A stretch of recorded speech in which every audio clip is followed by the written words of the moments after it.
거대한 샹들리에가 쏟아내는 눈부신 빛이 그랜드 볼룸의 구석구석을 비추며 화려한 연회의 시작을 알렸지만 한서연의 눈에는 그 모든 풍경이 흑배경화처럼 무채색으로 보일 뿐이었다. 대한민국 최고의 재벌가 중 하나인 LK그룹의 창립 기념 파티는 그 명성에 걸맞게 정재계의 거물들과 유명 연예인들로 발디딜 틈이 없었고 그들이 걸치고 있는 보석과 명품 옷들은 서연이 평생 벌어도 만져보지 못할 가치를 지니고 있었다. 하지만 오늘 이곳에서 서연의 역할은 그 화려함의 일부가 되는 것이 아니라 그저 샴페인 잔이 비지 않도록 부지런히 움직여야 하는 수많은 진행 요원 중 한 명일 뿐이었다. 그녀는 무거운 쟁반을 한 손으로 받쳐든 채 뻣뻣하게 굳은 목을 돌리며 흐트러진 유니폼 매무새를 다잡으려 했었다. 며칠 밤을 새워가며 준비한 포트폴리오가 또다시 서류 전형에서 탈락했다는 통보를 받은 직후라 그녀의 몸과 마음은 물먹은 솜처럼 무겁게 가라앉아 있었다. 사람들의 시선이 일제히 중앙무대로 쏠린 것은 사회자의 쩌렁쩌렁한 목소리가 장내를 울린 직후였는데 그는 오늘 밤의 하이라이트인 신진 디자이너 쇼케이스를 소개하며 목소리를 한껏 높였다. 이번 행사는 단순한 파티가 아니라 LK그룹이 후원하는 패션 예술재단의 성과를 보여주는 자리이기도 했기에 수많은 기자의 카메라 플래시가 쉴 새 없이 터지며 무대를 하얗게 불태우고 있었다. 서연은 잠시 일손을 멈추고 무대 쪽을 바라보았는데 그것은 디자이너라는 꿈을 포기하지 못한 그녀의 본능적인 호기심 때문이었지만 동시에 가슴 한구석에 남아있는 씁쓸한 미련 때문이기도 했다. 무대의 거대한 스크린에 오늘의 주인공인 박진아의 이름이 대문짝만하게 밝히자 객석에서는 우레와 같은 박수가 쏟아져 나왔고 곧이어 화려한 조명 아래로 모델이 걸어 나오기 시작했다. 서연은 무심코 바라보던 시선을 거두려 했으나 모델이 입고 있는 드레스의 실루엣이 눈에 들어오는 순간 심장이 덜컥 내려앉는 듯한 충격을 받았다. 숨이 턱 막히는 듯한 고통과 함께 서연의 눈동자가 거칠게 흔들리기 시작했는데 그것은 모델이 입고 있는 옷이 너무나도 익숙한 디자인이었기 때문이었다. 짙은 밤하늘을 연상시키는 미드나잇 블루 컬러의 벨벳 소재 위에 은사가 촘촘하게 수놓아져 마치 은하수가 흐르는 듯한 착각을 불러일으키는 드레스는 서연이 지난 5년간 피와 땀을 쏟아부으며 완성해낸 그녀의 영혼과도 같은 작품이었다. 스타라이트라고 이름 붙였던 그 드레스는 서연이 가장 힘들었던 시기의 밤하늘을 보며 위로받았던 기억을 형상화한 것으로 원단의 질감부터 비대칭으로 떨어지는 햄라인의 각도까지 그녀의 손길이 닿지 않은 곳이 단 한 군데도 없었다. 하지만 지금 그 드레스는 서연의 작업실이 아닌 대한민국에서 가장 화려한 조명을 받는 무대 위에서 박진아의 컬렉션이라는 이름표를 달고 뻔뻔하게 빛나고 있었다. 서연이 들고 있던 쟁반 위에서 샴페인 잔들이 위태롭게 부딪히며 쨍그랑거리는 소리를 냈지만 웅장한 오케스트라 연주 소리에 묻혀 다행히 사람들의 이목을 끌지는 않았다. 그녀는 떨리는 손을 진정시키기 위해 쟁반을 꽉 쥐었지만 손끝의 감각은 이미 마비된 것처럼 느껴졌고 머릿속은 하얗게 변해 아무런 생각도 할 수 없었다. 박진아는 LK그룹 계열사 임원의 딸이자 서연과는 대학 동기로 학창 시절 내내 부유한 배경을 등에 업고 서연을 교묘하게 괴롭혔던 장본인이었다.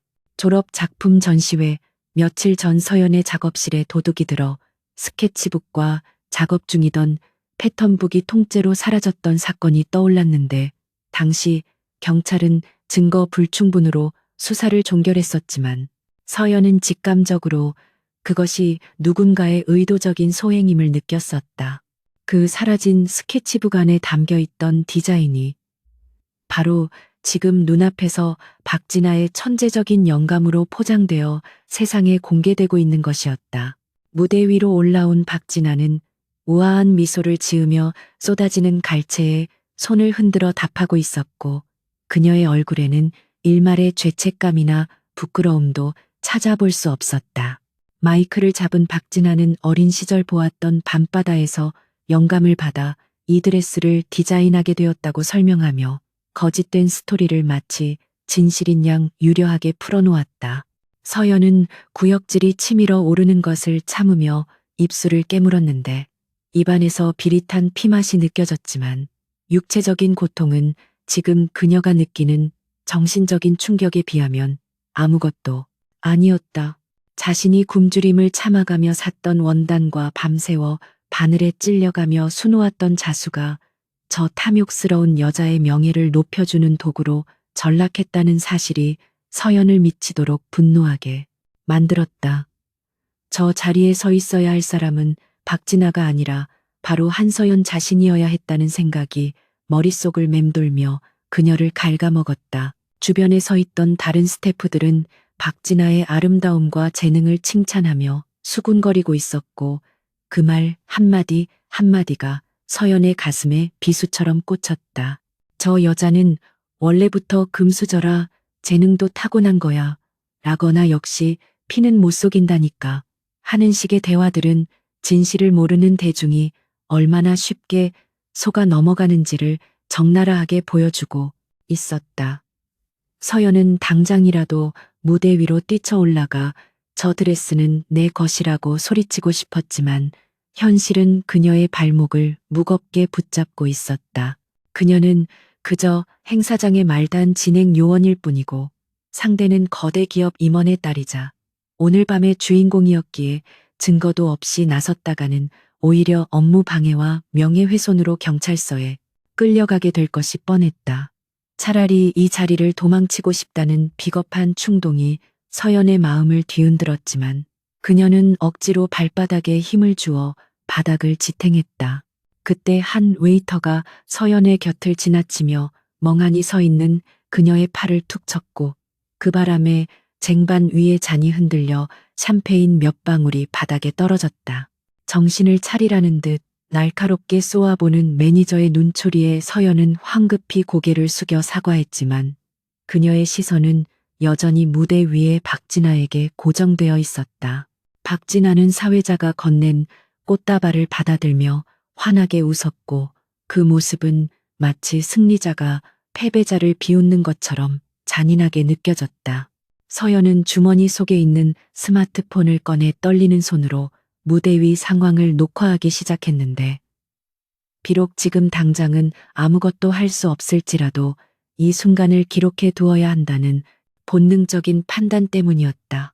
화려한 조명 아래 거짓으로 점철된 박진아의 미소와 그 뒤에 가려진 추악한 진실을 언젠가는 반드시 밝혀내겠다는 다짐이 서연의 마음속에서 불씨처럼 타오르기 시작했다. 갑자기 행사장의 분위기가 더욱 고조되면서 LK그룹의 총수인 강 회장이 무대 위로 올라가 박진아를 격려하는 장면이 연출되었고 이는 박진아의 위상이 단순한 신진 디자이너 이상임을 보여주는 것이었다. 강 회장의 칭찬에 박진아는 겸손한 척 고개를 숙였지만 그녀의 눈빛에는 숨길 수 없는 오만함이 서려 있었고 이는 서연이 대학 시절 보았던 그 경멸 어린 눈빛과 정확히 일치했다. 서연은 과거 대학 실기실에서 박진아가 자신의 옷을 촌스럽다고 비웃으며 짓밟았던 기억을 떠올렸는데 그때는 그저 취향의 차이라고 생각하고 넘겼었지만 이제 와서 보니 그것은 재능 없는 자가 재능 있는 자에게 품는 열등감의 표현이었음을 깨닫게 되었다. 도둑질로 얻은 영광에 취해 있는 박진아의 모습은 역설적으로 서연에게 자신의 재능이 틀리지 않았음을 증명해주는 잔인한 증거이기도 했다. 서연의 호흡이 점차 거칠어지자 그녀는 깊은 심호흡을 하며 이성을 되찾으려 노력했고 지금 감정적으로 폭발해봤자 얻을 수 있는 것은 아무것도 없다는 냉정한 현실 인식이 그녀를 차갑게 식혔다. 그녀는 눈을 감고 드레스를 만들 때의 기억을 되짚었는데 안감 안쪽에 숨겨두었던 자신만의 비밀 표식이 떠올랐고 그것은 디자인 도면만 훔쳐간 박진아가 절대로 알 수 없는 디테일이었다. 드레스의 왼쪽 옆선 안감 깊숙한 곳에 특수실로 자신의 이니셜을 모스 부호처럼 박음질해 둔 것은 서연이 습관처럼 해오던 일종의 서명과도 같은 것이었다. 만약 박진아가 드레스를 그대로 베껴서 제작한 것이 아니라 훔친 패턴북을 바탕으로 공장에 맡겨 제작했다면 그 표식은 없을 수도 있었지만 만약 서연의 작업실에서 사라진 샘플, 드레스 자체를 수선해서 입고 나온 것이라면 그 증거는 여전히 그 안에 남아있을 것이었다. 무대 행사가 마무리되고 박진아가 모델과 함께 런웨이를 돌아 퇴장하자 사람들은 다시 삼삼오오 모여 대화를 나누기 시작했고 서연은 결심을 굳힌 듯 쟁반을 다른 직원에게 넘기고 조용히 백스테이지 쪽으로 발걸음을 옮겼다. 그녀의 심장은 터질 듯이 뛰고 있었지만 걸음걸이에는 더 이상 망설임이 없었고 지금 확인하지 않으면 평생을 후회 속에서 살게 될 것이라는 확신이 그녀를 움직이게 했다. 보안 요원들이 곳곳에 배치되어 있었지만 다행히 서연이 입고 있는 진행 요원 유니폼과 목에 걸린 스태프 출입증 덕분에 그녀는 제지 없이 관계자 외 출입 금지 구역으로 들어설 수 있었다. 복도 끝 대기실에서 들려오는 박진아의 하이톤 웃음소리가 서연의 신경을 날카롭게 긁어댔지만 그녀는 주먹을 꽉 쥐며 끓어오르는 분노를 억누르고 문 앞으로 다가갔다. 대기실 문이 살짝 열려 있었고 그 틈 사이로 박진아가 소파에 앉아 샴페인을 마시며 코디네이터들에게 거만하게 지시를 내리는 모습이 보였다. 오늘 반응봤지? 내가 뭘 했어? 이 디자인은 무조건 먹힌다고 했잖아. 라며 떠드는 박진아의 목소리는 서연의 귀에 악마의 속삭임처럼 들려왔다. 코디네이터들은 박진아의 비위를 맞추느라 연신 고개를 끄덕이며 아첨을 떨고 있었고 그 역겨운 광경을 지켜보던 서연은 문고리를 잡은 손에 힘을 주었다. 지금 당장 문을 박차고 들어가 소리치고 싶은 충동이 일었지만 서연은 문득 이 상황에서 자신이 무모하게 행동하면 오히려 스토커나 난동꾼으로 몰려 쫓겨날 수 있다는 사실을 상기했다. 그녀에게 필요한 것은 감정적인 호소가 아니라 누구도 부정할 수 없는 확실한 물증과 그것을 공개할 완벽한 타이밍이었고 지금은 적의 동태를 살피며 때를 기다려야 하는 순간이었다. 그때 복도 반대편에서 발자국 소리가 들려오자 서연은 본능적으로 몸을 숨기기 위해 근처에 있던 의상 행거 뒤로 몸을 피했다. 검은색 정장을 입은 건장한 남자들이 지나가며 무언가 은밀한 대화를 나누고 있었는데 그들은 박진아의 아버지인 박 전무가 보낸 경호원들인 듯했다. 전무님께서 이번 행사가 끝나면 바로 기사를 내보내라고 하셨습니다. 천재 디자이너의 탄생이라는 타이틀로 도배를 하라고요. 라는 대화 내용을 엿들은 서연은 등골이 서늘해짐을 느꼈다. 이것은 단순한 개인의 도둑질이 아니라 거대 자본과 언론 플레이가 결합된 조직적인 사기극이었고 개인이 맞서기에는 너무나 거대한 바위와도 같은 존재들이었다. 하지만 서연은 두려움보다는 오기가 생겼는데 자신이 만든 옷이 저들의 더러운 야망을 위한 도구로 쓰이는 것을 절대 용납할 수 없었다.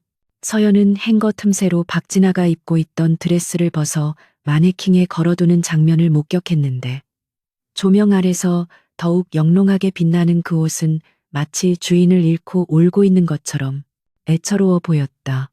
박진아가 잠시 화장실에 가기 위해 자리를 비우고 코디네이터들도 짐을 정리하러 나간 사이 대기실에는 잠시 정적이 흘렀다.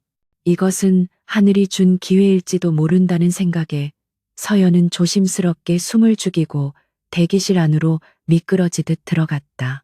그녀의 손끝이 마침내 차가운 벨벳 원단에 닿는 순간 전율이 일었고 익숙한 감촉이 손바닥을 타고 전해져 오자 눈시울이 뜨거워졌다. 서연은 떨리는 손으로 드레스의 안감을 뒤집어 확인하려 했으나 복도에서 다시 들려오는 발자국 소리에 황급히 손을 떼고 커튼 뒤로 몸을 숨겨야만 했다. 들어온 사람은 박진아가 아니라 처음 보는 낯선 남자였는데 그는 깔끔한 슈트 차림에 날카로운 눈매를 가진 인상적인 외모의 소유자였다. 그는 방 안에 아무도 없다는 것을 확인하고는 천천히 드레스 쪽으로 다가가 흥미로운 눈빛으로 옷을 관찰하기 시작했다. 남자는 옷의 디자인을 감상하는 것이 아니라 마치 물건의 하자를 검수하듯 원단의 이음새와 바느질 상태를 꼼꼼하게 살피고 있었는데 그 모습이 예사롭지 않아 보였다. 커튼 뒤에 숨어 숨소리조차 내지 못하고 있던 서연은 그 남자가 누구인지 짐작조차 할 수 없었지만 그의 태도에서 묘한 위압감과 권위가 느껴졌다. 남자는 드레스의 허리 부분을 만져보다가 고개를 갸웃거리며 혼잣말처럼 중얼거렸는데 패턴의 구조가 이상하군 겉보기엔 화려하지만 균형이 맞지 않아라고 말하는 그의 목소리는 낮지만 분명했다. 서연은 놀라움에 입을 틀어막았는데 그녀가 의도적으로 드레스의 허리 라인을 비대칭으로 설계하여 착시 효과를 준 것을 단번에 알아보는 사람은 전문가들 중에서도 극히 드물었기 때문이었다. 이 남자는 대체 누구길래 한눈에 그런 디테일을 파악할 수 있는 것인지 궁금증이 일었지만 지금은 정체가 발각되지 않는 것이 우선이었다. 남자는 잠시 후 주머니에서 손수건을 꺼내 손을 닦으며 대기실을 빠져나갔고 서연은 안도의 한숨을 내쉬며 다리에 힘이 풀려 주저앉을 뻔했다. 하지만 그녀는 곧바로 정신을 차리고 드레스의 안감을 확인하기 위해 다시 마네킹으로 다가갔다. 시간이 없었다. 박진아가 언제 돌아올지 모르는 상황에서 서연은 재빠르게 드레스의 밑단을 들어올려 안쪽 깊숙한 곳을 더듬었고 손끝에 오돌토돌한 자수의 감촉이 느껴지자 심장이 멎을 듯한 희열을 느꼈다. 그것은 분명히 그녀가 새겨놓은 모스 부호였고 이 드레스는 박진아가 카피해서 만든 복제품이 아니라 서연의 작업실에서 훔쳐간 바로 그 원본임이 확실해졌다. 증거를 확보했다는 안도감과 동시에 자신의 소중한 작품이 도둑의 몸에 걸쳐졌다는 모욕감이 뒤섞여 서연의 감정은 폭풍처럼 요동쳤다. 그녀는 스마트폰을 꺼내 안감의 표식을 근접 촬영하여 증거를 남겼고 이제 남은 것은 이 증거를 어떻게 활용하여 박진아를 무너뜨릴 것인가 하는 전략을 세우는 일뿐이었다. 그때 대기실 문이 벌컥 열리며 박진아가 들어왔고 서연은 미처 숨을 틈도 없이 그녀와 정면으로 마주치게 되었다. 박진아의 눈이 동그랗게 커지며 당황한 기색이 역력했지만 곧이어 서연의 얼굴을 알아보고는 입가에 비릿한 조소를 띄었다. 여기가 어디라고 감히 네가 들어와? 박진아의 날카로운 목소리가 대기실의 공기를 갈랐고 서연은 도망치는 대신 고개를 똑바로 들고 그녀를 노려보았다. 더 이상 피할 곳도 물러설 곳도 없다는 생각에 서연의 눈빛은 차갑게 가라앉았고 오랫동안 억눌러왔던 분노가 그녀를 강하게 만들었다. 내 옷이 아니잖아. 서연의 목소리는 떨리지 않았고 단호하고 명확하게 울려 퍼졌다. 박진아는 잠시 흠칫 놀라는 듯했지만 이내 뻔뻔한 표정으로 팔짱을 끼며 코웃음을 쳤다. 증거 있어? 가난뱅이 주제에 어디서 행패야. 당장 보안 요원 부르기 전에 꺼져. 적반하장으로 나오는 박진아의 태도에 서연은 오히려 침착해졌다. 그녀는 손에 쥐고 있는 스마트폰을 꽉 쥐며 한 발짝 앞으로 나아갔고 두 여자 사이에는 팽팽한 긴장감이 감돌며 금방이라도 터질 듯한 스파크가 튀었다. 박진아의 입가에 걸린 비웃음은 마치 날카로운 유리 조각처럼 한서연의 심장을 찔러왔는데 그것은 단순한 조롱을 넘어선 일종의 파괴적인 쾌감을 담고 있었다. 대기실의 화려한 조명 아래서 박진아는 마치 여왕이라도 된 듯 소파 깊숙이 몸을 기대며 서연을 벌레 보듯 내려다보았고 그 오만한 태도는 서연이 지난 수년 동안 겪어왔 불공평한 세상의 축소판과도 같았다. 서연은 주먹을 쥐어 손톱이 살을 파고드는 고통을 느끼며 가까스로 이성을 유지하려 애썼지만 눈앞의 현실은 그녀의 인내심을 끊임없이 시험하고 있었다. 네가 만든 옷이라고 증명할 수 있으면 어디 한번 해봐. 하지만 기억해. 이 바닥에서 진실은 목소리 큰 사람이 아니라 지갑 두꺼운 사람이 만드는 거야. 박진아가 내뱉은 말은 잔인할 정도로 현실적이라 서연은 순간적으로 숨이 막히는 듯한 절망감을 맛보았다. 그녀는 자신이 가진 것이라곤 낡은 스케치북과 열정뿐이라는 사실이 뼈저리게 아파왔지만 그렇다고 해서 도둑에게 고개를 숙일 수는 없었다. 서연은 떨리는 목소리를 가다듬고 박진아의 눈을 똑바로 응시하며 한 걸음 더 다가갔는데 그녀의 눈빛에는 더 이상 두려움이 아닌 서늘한 분노가 자리 잡고 있었다. 내 작업실에서 없어진 패턴북 네가 가져간 거 다 알아. 경찰이 증거 불충분으로 덮었을지 몰라도 내 양심까지 덮을 순 없을 거야. 서연의 말에 박진아의 눈썹이 꿈틀거렸지만 그녀는 곧바로 코웃음을 치며 샴페인 잔을 테이블 위에 거칠게 내려놓았다. 양심? 그런 건 너 같은 패배자들이나 찾는 위안거리야. 내가 그 디자인을 세상에 내놓았기 때문에 빛을 본 거지. 내가 가지고 있었으면 그저 방구석 쓰레기가 되었을 뿐이라고. 박진아는 뻔뻔하게도 자신의 도둑질을 구원이라고 포장하며 서연의 자존심을 짓밟았다. 서연은 끓어오르는 화를 참지 못하고 소리를 지르려 했지만 그때 대기실 밖에서 무전기 소리와 함께 보안 요원들의 발소리가 들려오기 시작했다. 박진아는 영악하게도 보안 요원들이 들어오기 직전 표정을 순식간에 바꾸며 마치 피해자인 척 연기를 시작했는데 그녀의 연기력은 소름 끼칠 정도로 자연스러웠다. 도와주세요. 이 여자가 갑자기 들어와서 행패를 부려요. 스토커인가 봐요. 박진아가 겁에 질린 목소리로 외치자 문을 열고 들어온 건장한 보안 요원 2명이 즉시 서연의 팔을 거칠게 붙잡았다. 서연은 억울함에 몸부림치며 이거 놓으라고 소리쳤지만 요원들은 그녀의 말을 들으려 하지 않았고 그들은 그저 VIP의 안전을 최우선으로 여기는 기계적인 태도로 일관했다. 박진아는 보안 요원 뒤에 숨어 서연을 향해 승리의 미소를 지어 보였고 입모양으로 조용히 꺼져라고 속삭이며 마지막까지 서연을 조롱했다. 서연은 끌려나가는 와중에도 박진아에게서 시선을 떼지 않았는데 그 눈빛은 패배자의 것이 아니라 언젠가 반드시 돌아와 복수하겠다는 맹수의 그것과 닮아 있었다. 복도로 끌려 나온 서연은 요원들의 손을 거칠게 뿌리치며 옷매무새를 가다듬었고 요원들은 그녀에게 다시는 행사장 근처에 얼씬도 하지 말라고 경고하며 돌아갔다. 차가운 복도에 홀로 남겨진 서연은 벽에 기대어 거친 숨을 몰아쉬었는데 방금 전까지 겪었던 수모가 다시금 떠오르며 온몸이 부들부들 떨려왔다. 화려한 연회장의 음악 소리가 문 너머로 희미하게 들려왔지만 그것은 서연에게 철저하게 격리된 다른 세상의 소음일 뿐이었고 그녀는 자신이 서 있는 이곳이 지독하게 춥고 외롭다는 사실을 뼈저리게 실감했다. 눈물이 핑 돌았지만 서연은 입술을 깨물어 울음을 삼켰는데 지금 울어봤자 달라지는 것은 아무것도 없으며 박진아가 원하는 대로 약한 모습을 보이고 싶지 않다는 오기가 발동했기 때문이었다. 그녀는 핸드백에서 거울을 꺼내 흐트러진 머리를 정리하고 붉게 충혈된 눈을 차갑게 식히며 마음을 다잡았다. 한편 이 모든 소란을 복도 모퉁이의 어두운 그림자 속에서 지켜보는 시선이 있었는데 그는 바로 LK그룹의 젊은 총수 강민혁이었다.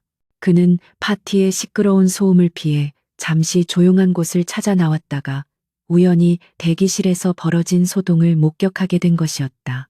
민혁은 평소 감정을 잘 드러내지 않는 냉철한 성격으로 유명했기에 이번 일에도 섣불리 개입하지 않고 그저 관찰자의 입장에서 상황을 지켜보고 있었다. 하지만 그의 날카로운 눈매는 박진아의 가식적인 연기와 서연의 억울한 절규 사이에서 진실의 파편을 포착해냈고, 특히 서연이 끌려나가면서도 끝까지 굴복하지 않았던 그 강렬한 눈빛이 그의 뇌리에 깊이 박혔다. 그는 기업을 운영하면서 수많은 인간 군상을 봐왔지만 거대 권력 앞에서 저토록 당당하게 맞서는 사람은 흔치 않았기에 기묘한 호기심이 일었다. 민혁은 천천히 걸음을 옮겨 서연이 사라진 방향을 응시하며 생각에 잠겼는데, 그는 아까 무대 위에서 박진아의 드레스를 보았을 때 느꼈던 위화감을 다시 떠올렸다. 그는 패션 전문가는 아니었지만 뛰어난 미적 감각과 논리적인 사고방식을 가지고 있었기에 박진아가 설명했던 디자인 의도와 실제 옷의 구조 사이에 미묘한 모순이 있음을 감지했었다. 박진아는 밤바다의 물결을 표현했다고 했지만 옷의 패턴은 기하학적인 건축 구조에 더 가까웠고, 이는 박진아의 평소 스타일과는 완전히 상반되는 것이었다. 민혁은 주머니에서 휴대폰을 꺼내 비서실장에게 전화를 걸었고, 그의 목소리는 낮지만 분명한 어조로 지시를 내렸다. 지금 백스테이지에서 소란을 피우다 쫓겨난 진행 요원의 신상을 파악해, 그리고 박진아 작가의 이번 컬렉션 준비 과정에 대한 모든 자료를 내 책상 위에 올려놔 은밀하게 진행하도록. 전화를 끊은 민혁은 다시 연회장으로 돌아가기 위해 몸을 돌렸지만 그의 머릿속은 온통 조금 전 목격한 서연의 모습으로 가득 차 있었다. 보통 사람이라면 억울함에 소리를 지르거나 주저앉아 울었을 텐데 그녀는 마지막 순간까지 품위를 잃지 않으려 애쓰고 있었고, 그 모습에서 민혁은 자신과 닮은 종류의 도끼를 발견했다.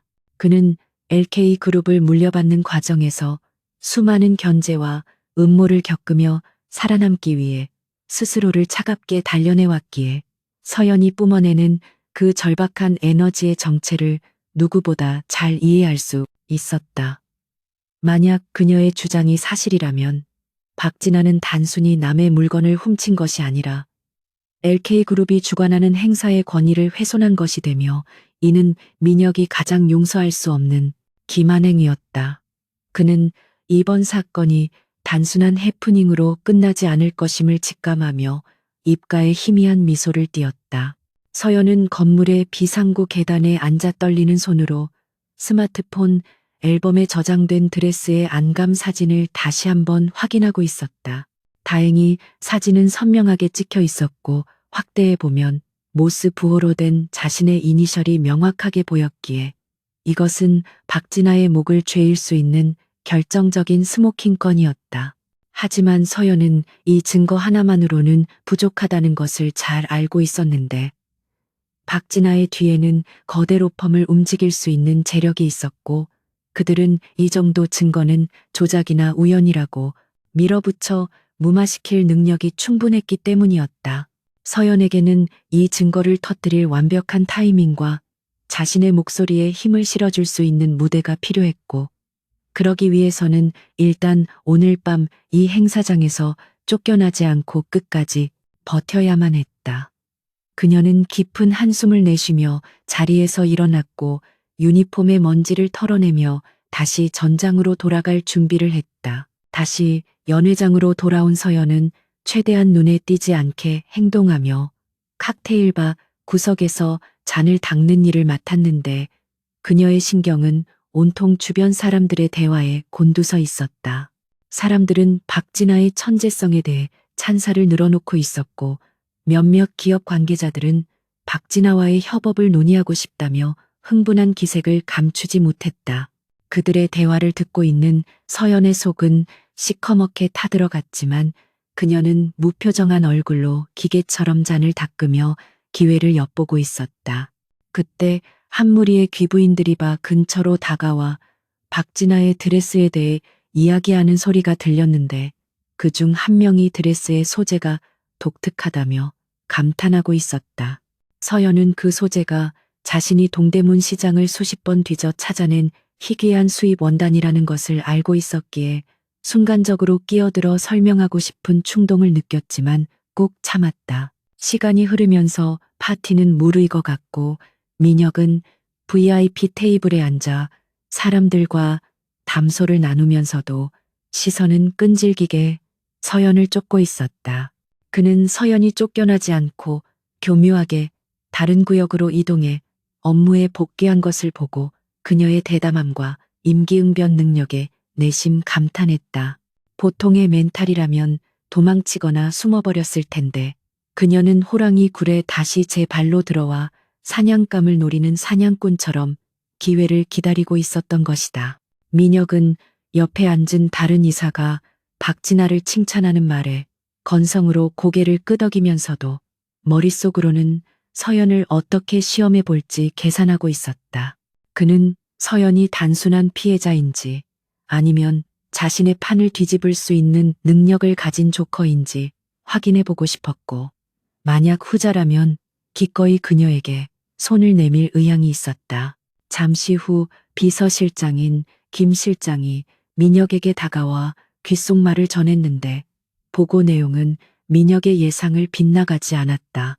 한서연 26세, 한국대학교 의상디자인과 수석 졸업, 각종 공모전 입상 경력이 화려하지만 가정 형편으로 유학을 포기하고 현재 프리랜서 및 아르바이트를 전전한 박진아와는 대학 동기이며 재학 시절부터 라이벌 관계였으나 박진아 측의 압력으로 여러 번 불이익을 당한 정황이 있음.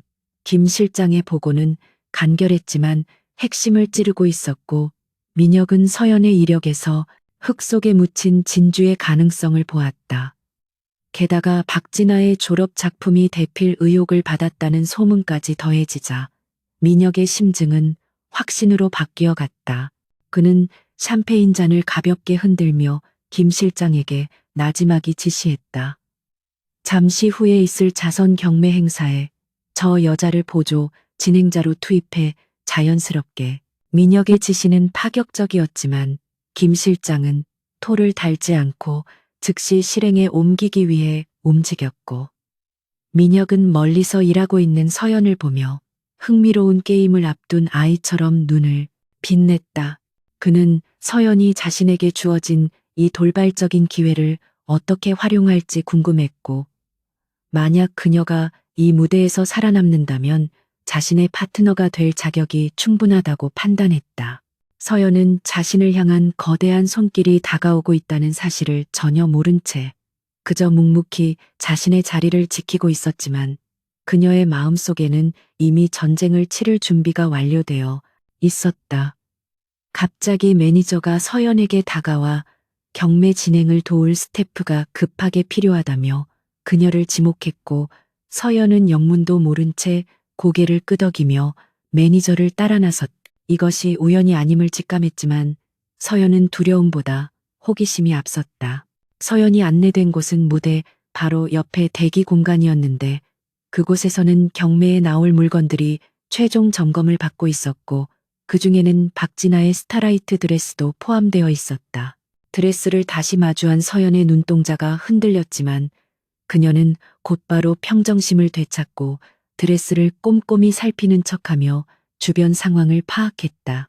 곧이어 경매가 시작되고 사회자의 소개 멘트와 함께 드레스가 무대 중앙으로 이동하자 객석에서는 다시 한번 환호성이 터져 나왔다.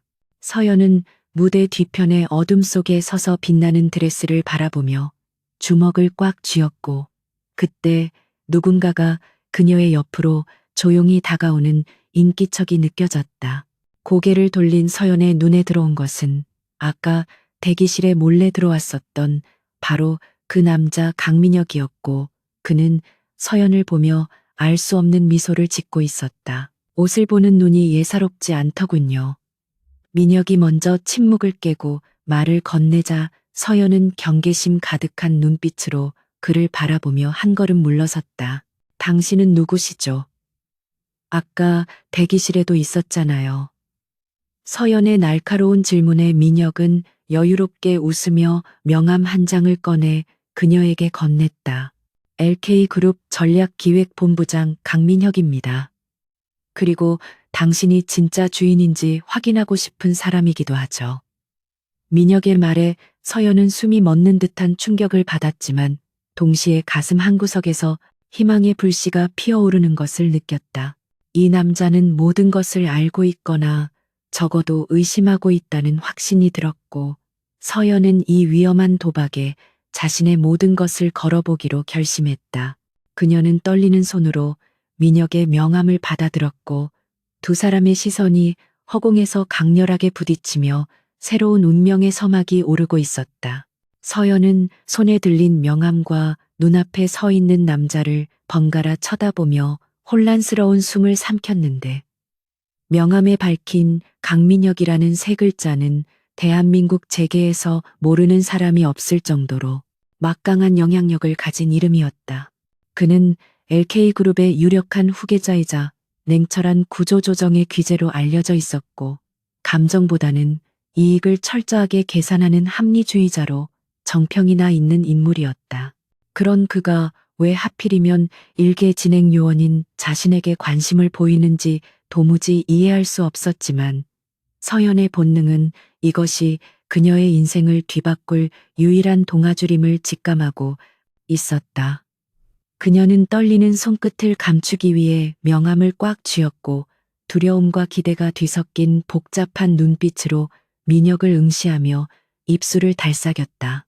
당신이 LK그룹의 본부장님이라면 왜 저 같은 사람에게 이런 질문을 하시는 거죠? 제가 진짜 주인이라면 당신이 도와주기라도 하겠다는 뜻인가요? 서연의 목소리는 미세하게 떨렸지만 그 안에는 결코 굴복하지 않겠다는 단단한 심지가 박혀 있었다. 민혁은 서연의 도발적인 질문에 오히려 흥미롭다는 듯 입꼬리를 올리며 한 걸음 더 가까이 다가왔는데 그의 몸에서 풍기는 서늘한 향수 냄새가 서연의 코끝을 스치며 긴장감을 고조시켰다. 도와줄지 말지는 당신의 대답에 달렸지 나는 가짜가 판치는 꼴을 못 보는 성미라서 말이야. 아까 대기실에서 그 옷을 봤을 때 구조적으로 이해가 안 가는 부분이 있었어. 민혁은 팔짱을 끼며 예리한 눈빛으로 서연을 꿰뚫어 보듯 응시했고 마치 그녀의 영혼 밑바닥까지 검증하려는 듯한 태도를 취했다. 박진아 작가는 그 드레스가 밤바다의 물결을 형상화했다고 했지만 내가 보기엔 그건 철저하게 수학적인 계산하에 만들어진 건축물에 가까웠어.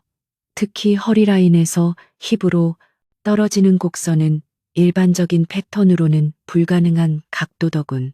민혁의 지적은 정확했고 그것은 패션 비전공자가 단순히 눈으로만 보고 파악할 수 있는 수준을 넘어서는 통찰력이었다. 서연은 민혁의 날카로운 분석의 전율을 느꼈는데 자신의 의도를 정확하게 파악한 사람은 박진아가 아니라 바로 이 낯선 남자였다는 사실이 아이러니하게 느껴졌다. 맞아요. 그건 물결이 아니라 별의 궤적을 계산해서 만든 패턴이에요. 바이어스 재단을 변형해서 원단이 중력에 의해 자연스럽게 늘어지면서도 몸의 곡선을 타고 흐르도록 설계했죠. 서연은 전문가로서의 자존심을 걸고 열정적으로 설명을 이어갔고 그녀의 눈빛은 아까의 두려움을 잊은 채 생동감 있게 반짝이기 시작했다. 박진아는 그 옷을 입어보기만 했지 그 옷이 어떻게 중력을 거스르고 형태를 유지하는지 절대 이해하지 못해요. 왜냐하면 그 안쪽에는 눈에 보이지 않는 지지대 역할을 하는 심지가 이중으로 덧대어 있거든요. 서연의 설명은 논리정연했고 확신에 차 있었으며 이는 도둑질한 사람의 입에서는 결코 나올 수 없는 깊이 있는 지식이었다. 민혁은 서연의 설명을 들으며 고개를 끄덕였고 그의 표정은 처음의 호기심에서 점차 확신으로 변해가고 있었다. 그는 서연이 가진 재능이 단순히 옷을 만드는 기술을 넘어 사물의 본질을 꿰뚫고 구조화하는 능력에 있다는 것을 간파했다. 그렇다면 증명해봐.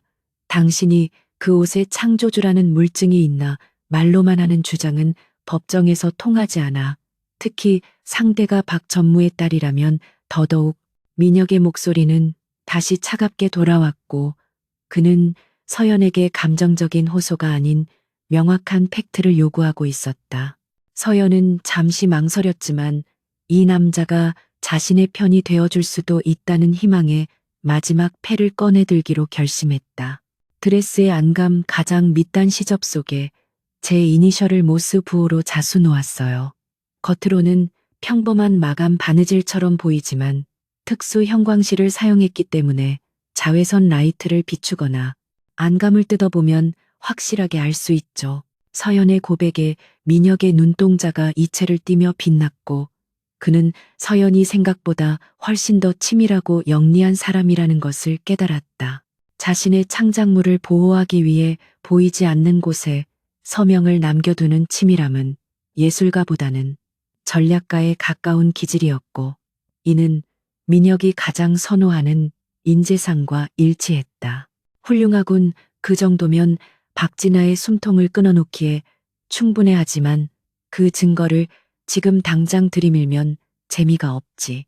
민혁은 의미심장한 미소를 지으며 주머니에서 휴대폰을 꺼내 어딘가로 문자를 보냈고 서연은 그의 의중을 파악하지 못한 채 불안한 눈빛으로 그를 바라보았다.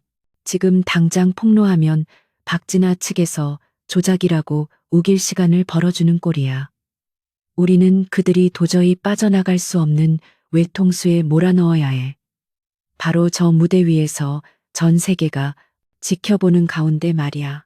민혁의 계획은 대담하고 잔혹했는데 그는 단순히 서연의 억울함을 풀어주는 것을 넘어 이번 기회에 계열사의 부패한 고리까지 끊어내려는 큰 그림을 그리고 있었다.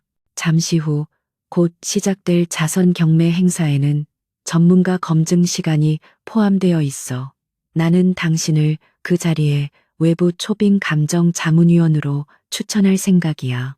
서연은 민혁의 제안에 깜짝 놀라 입을 다물지 못했는데 일개 진행 요원이었던 자신이 갑자기 감정위원 자격으로 무대에 선다는 것은 상상조차 해본 적 없는 일이었다. 제가 할 수 있을까요? 사람들은 저를 믿지 않을 거예요. 저는 아무런 배경도 없는 무명 디자이너일 뿐이니까요. 서연의 걱정 어린 말에 민혁은 단호하게 고개를 저으며 그녀의 어깨를 가볍게 잡았다. 배경은 내가 만들어주지.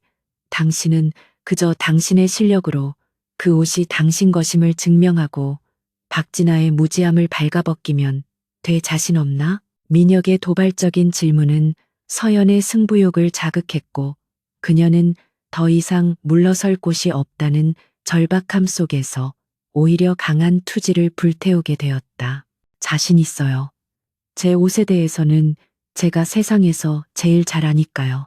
서연의 목소리에 힘이 실리자 민혁은 만족스러운 표정을 지으며 비서실장에게 전화를 걸어 지시를 내리기 시작했다.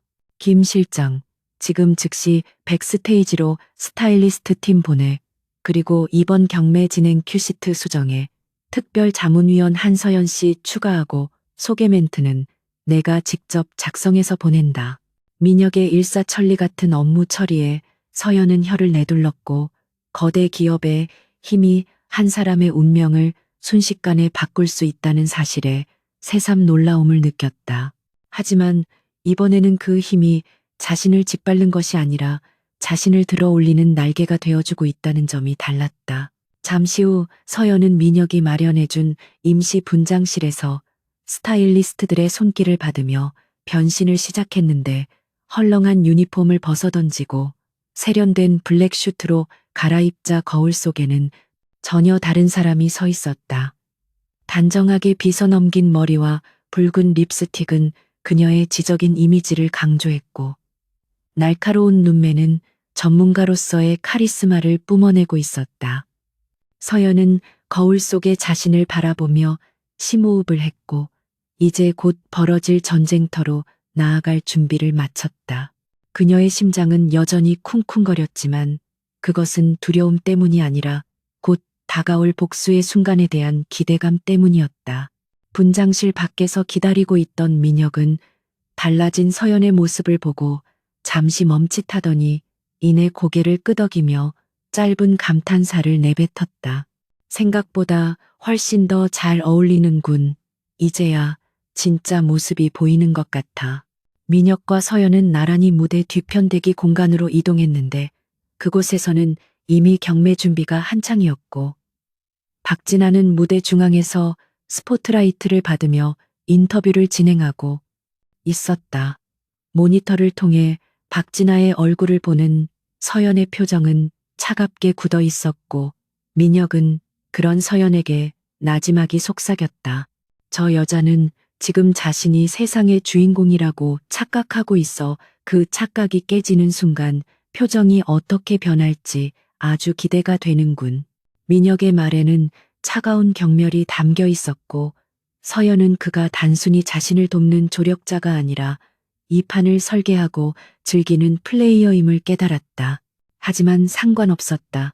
그가 어떤 의도를 가지고 있든 결과적으로 자신의 억울함을 풀어줄 수만 있다면 악마와도 손을 잡을 각오가 되어 있었기 때문이었다. 사회자의 목소리가 장내에 울려 퍼지며 경매의 시작을 알렸고 첫 번째 순서로 박진아의 스타라이트 드레스가 소개되자 장내는 다시 한번 술렁거렸다.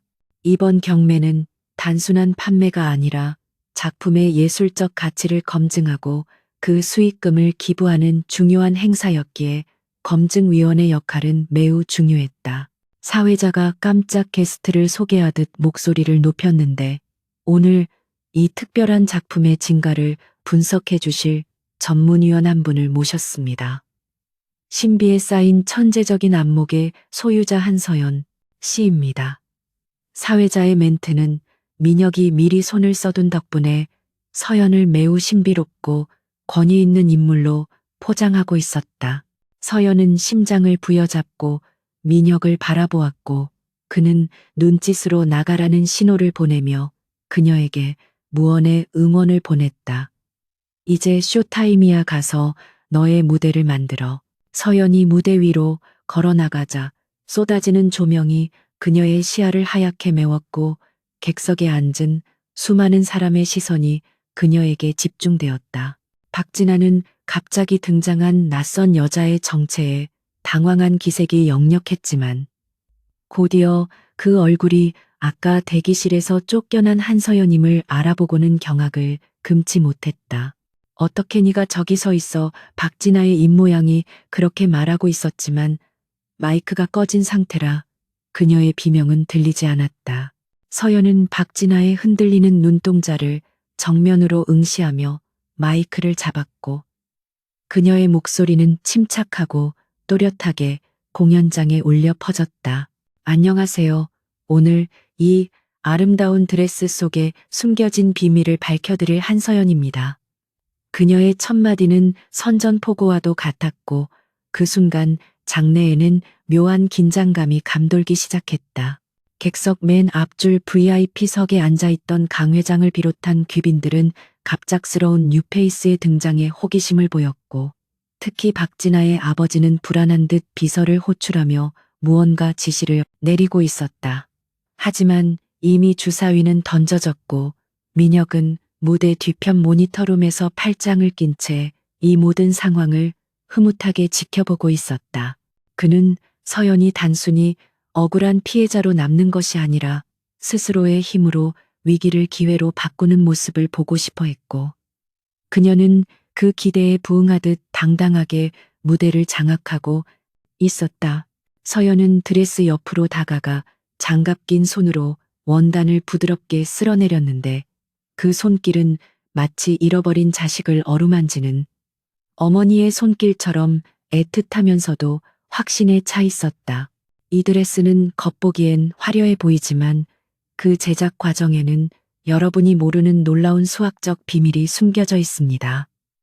작가님께서 직접 설명해 주시겠습니까? 서연이 마이크를 박진아에게 넘기며 질문을 던지자 박진아는 당황하여 얼굴이 붉게 달아올랐고 손에 든 마이크가 미세하게 떨리고 있었다.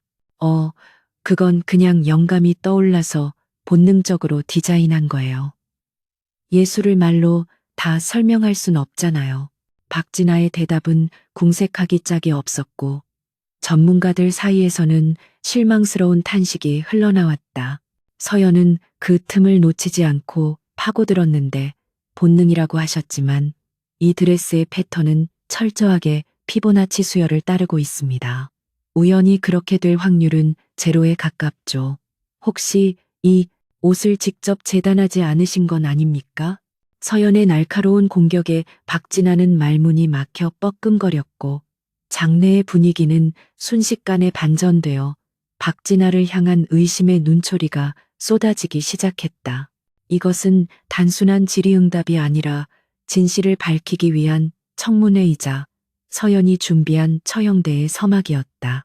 박진아는 식은땀을 흘리며 구원을 요청하듯 객석의 아버지를 바라보았지만 아버지조차 굳은 표정으로 상황을 지켜볼 뿐 뾰족한 수를 내지 못하고 있었다.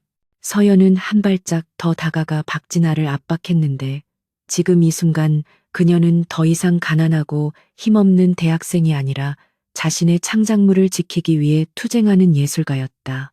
작가님께서 대답을 못하시니 제가 대신 설명해 드리죠. 이 부분의 주름은 원단을 45도 각도로 틀어서 재단하는 바이어스 컷을 사용했기 때문에 가능한 실루엣입니다. 그런데 이상하네요. 작가님의 지난 컬렉션들을 보면 평면 재단만 고집하셨는데 갑자기 이런 고난도 기술을 사용하게 된 계기가 무엇인가요? 서연의 질문은 박진아의 기술적 한계를 적나라하게 꼬집었고 박진아의 얼굴은 창백하게 질려가고 있었다.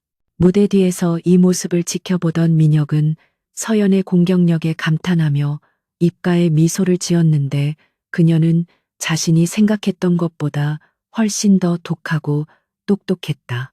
단순히 감정에 호소하는 것이 아니라 전문적인 지식으로 상대의 허점을 찔러 스스로 무너지게 만드는 방식은 민혁이 평소 비즈니스 협상에서 즐겨 쓰는 수법과 놀랍도록 닮아 있었다. 이 재판은 완전히 뒤집혔고 박진아는 궁지에 몰린 쥐꼴이 되었으며 서연은 그 쥐를 사냥하는 고양이처럼 여유롭게 상황을 주도하고 있었다. 민혁은 이제 결정적인 한 방을 날릴 타이밍이 다가오고 있음을 직감했고 무전기를 들어 조명팀에게 신호를 보냈다. 이제 주인공을 더 돋보이게 해줄 시간이야. 조명 집중시켜. 무대 위로 쏟아지는 조명은 마치 취조실의 백열등처럼 박진아의 하얗게 질린 얼굴을 적나라하게 비추고 있었고 그녀의 이마에는 식은땀이 송골송골 맺히기 시작했다. 한서연이 던진 날카로운 질문은 단순히 기술적인 호기심을 가장한 치명적인 덫이었으며 박진아는 그 덫에 걸린 채 빠져나가기 위해 안간힘을 쓰고 있었다. 객석의 분위기는 삽시간에 차갑게 식어갔고 초반에 박진아를 찬양하던 사람들도 이제는 팔짱을 끼고 의심스러운 눈초리로 그녀를 주시하며 입을 다물었다. 서연은 박진아의 불안한 눈동자를 놓치지 않고 한 걸음 더 다가갔는데 그녀의 발걸음 소리가 마이크를 타고 쿵쿵 울리며 박진아의 심장을 조여왔다. 제가 질문한 것은 예술적 영감이 아니라 구체적인 제작 공정입니다. 작가님, 이 드레스의 넥라인에 사용된 심지는 일반적인 접착 심지가 아닌데 어떤 종류를 사용하셨는지 설명해 주실 수 있습니까? 박진아는 마이크를 쥔 손에 힘을 주며 눈을 질끈 감았다가 떴는데 그녀의 머릿속은 뒤죽박죽 엉켜버린 실타래처럼 혼란스러웠다. 그녀는 한 번도 바늘을 잡아본 적이 없었고 모든 과제와 작품은 돈으로 매수한 대리인들이나 서연의 아이디어를 훔쳐 해결해 왔기에 원단이나 부자재의 종류를 알 턱이 없었다. 그건 최고급 수입 심지를 사용했어요. 이탈리아에서 공수해온 특수 소재라 일반인들은 잘 모를 겁니다. 박진아는 짐짓거만한 표정을 지으며 위기를 모면하려 했지만 목소리에 떨림까지는 감출 수 없었다.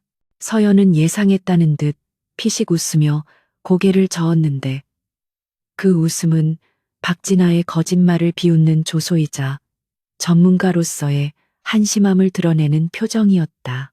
틀렸습니다.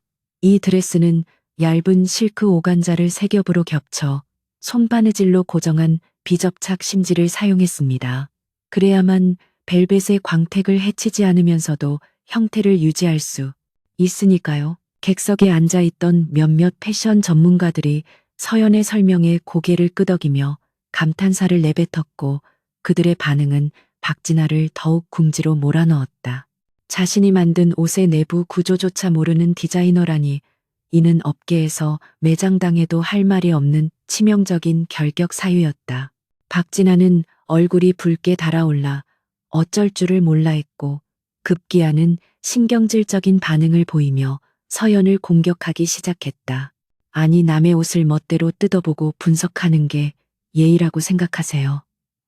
당신이 뭘 안다고 떠드는 거야. 나는 감각으로 옷을 만드는 사람이지 기술자가 아니라고요.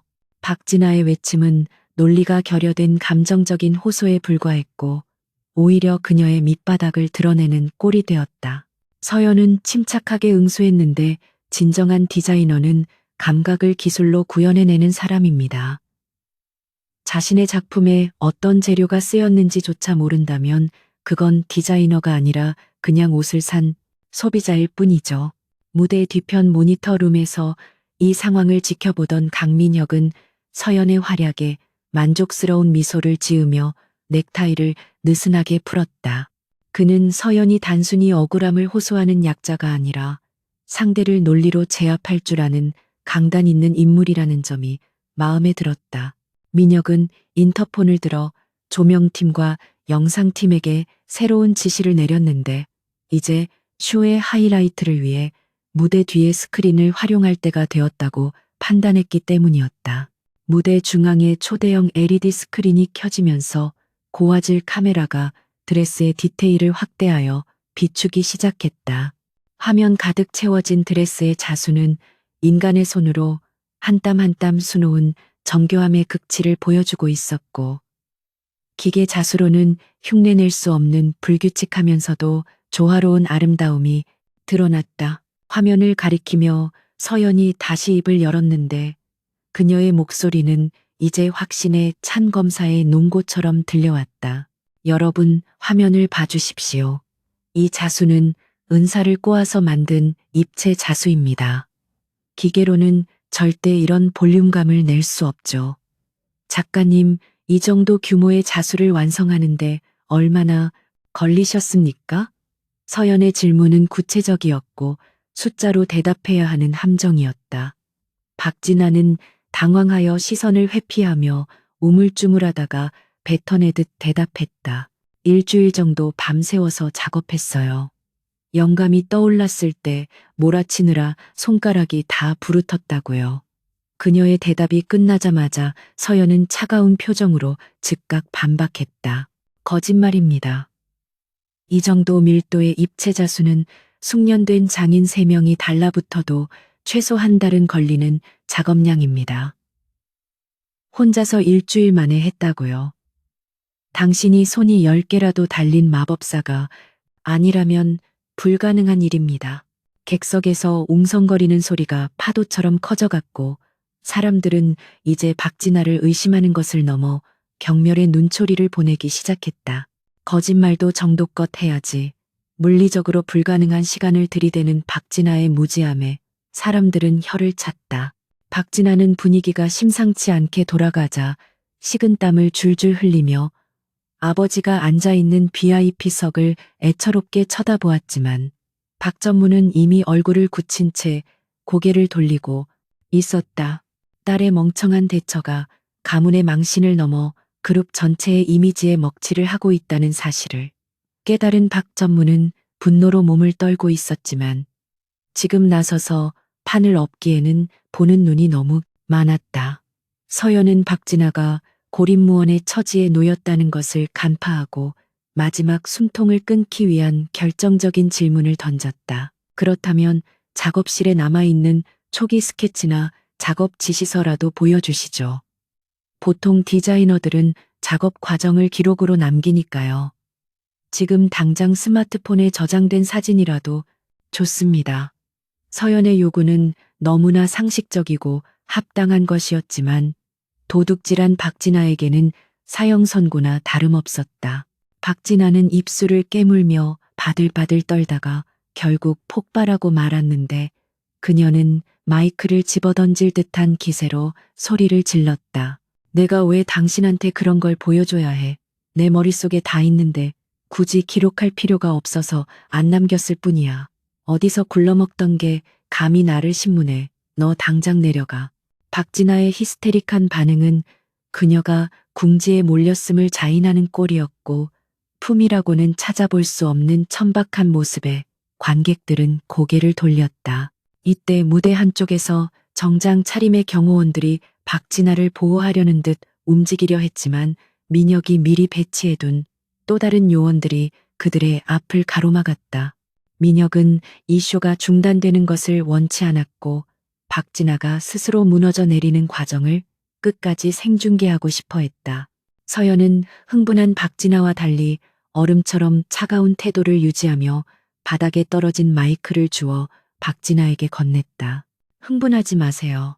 작가님 목소리가 크다고 해서 거짓이 진실이 되지는 않습니다. 증거가 없다면 이제 제가 증거를 보여드려도 될까요?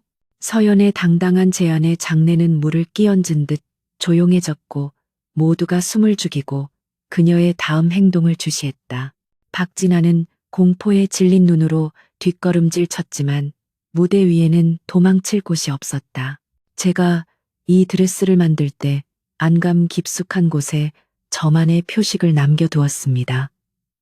만약 이 드레스가 정말 작가님의 창작물이라면 그 표식에 대해 알고 계시겠죠? 서연의 말에 박진아는 눈을 동그랗게 뜨며 드레스 자락을 움켜쥐었는데 그녀는 지금까지 단 한 번도 안감을 뒤집어 볼 생각을 하지 않았었다. 표식이라니 무슨 헛소리야. 옷에다가 무슨 짓을 한 거야. 이 미친 여자가. 박진아는 공포심을 분노로 위장하며 소리쳤지만 그녀의 목소리는 이미 패배감에 젖어 갈라지고 있었다. 서연은 관객들을 향해 정중하게 고개를 숙이며 양해를 구했다. 여러분, 이 드레스의 진정한 주인이 누구인지 밝히기 위해 잠시 실례를 범하겠습니다. 드레스의 손상은 제가 전적으로 책임지겠습니다. 서연은 준비된 가위를 집어들고 드레스의 밑단으로 다가갔고 그 서슬퍼런 가위날이 조명을 받아 번뜩이자 사람들은 마른 침을 삼켰다. 박진아는 기겁을 하며 서연을 밀치려 했지만 서연은 날렵하게 몸을 피하며 드레스의 끝자락을 잡아챘다. 이건 미친 짓이야. 남의 작품을 훼손하려는 거야. 경비원 당장 이 여자 끌어내. 박진아의 비명에 가까운 고함 소리가 울려 퍼졌지만 아무도 움직이지 않았다. 이미 사람들의 마음속에서 박진아는 작가가 아닌 사기꾼으로 낙인 찍혀 있었고 그들은 진실이 밝혀지는 순간을 목격하고 싶은 관음증적인 욕망에 사로잡혀 있었다. 서연은 단호한 눈빛으로 박진아를 쏘아보며 나지막이 읊조렸다. 작품이 훼손되는 게 두려운 게 아니라 진실이 드러나는 게 두려운 거겠지. 서연의 손에 들린 가위가 드레스의 안감 솔기를 조심스럽게 뜯어내기 시작했고 팽팽한 긴장감 속에 천이 뜯어지는 소리가 유난히 크게 들렸다. 툭툭 실밥이 끊어지는 소리와 함께 안감의 이중 구조가 벌어졌고 서연은 그 속에 숨겨져 있던 얇은 심지 부분을 손가락으로 가리켰다.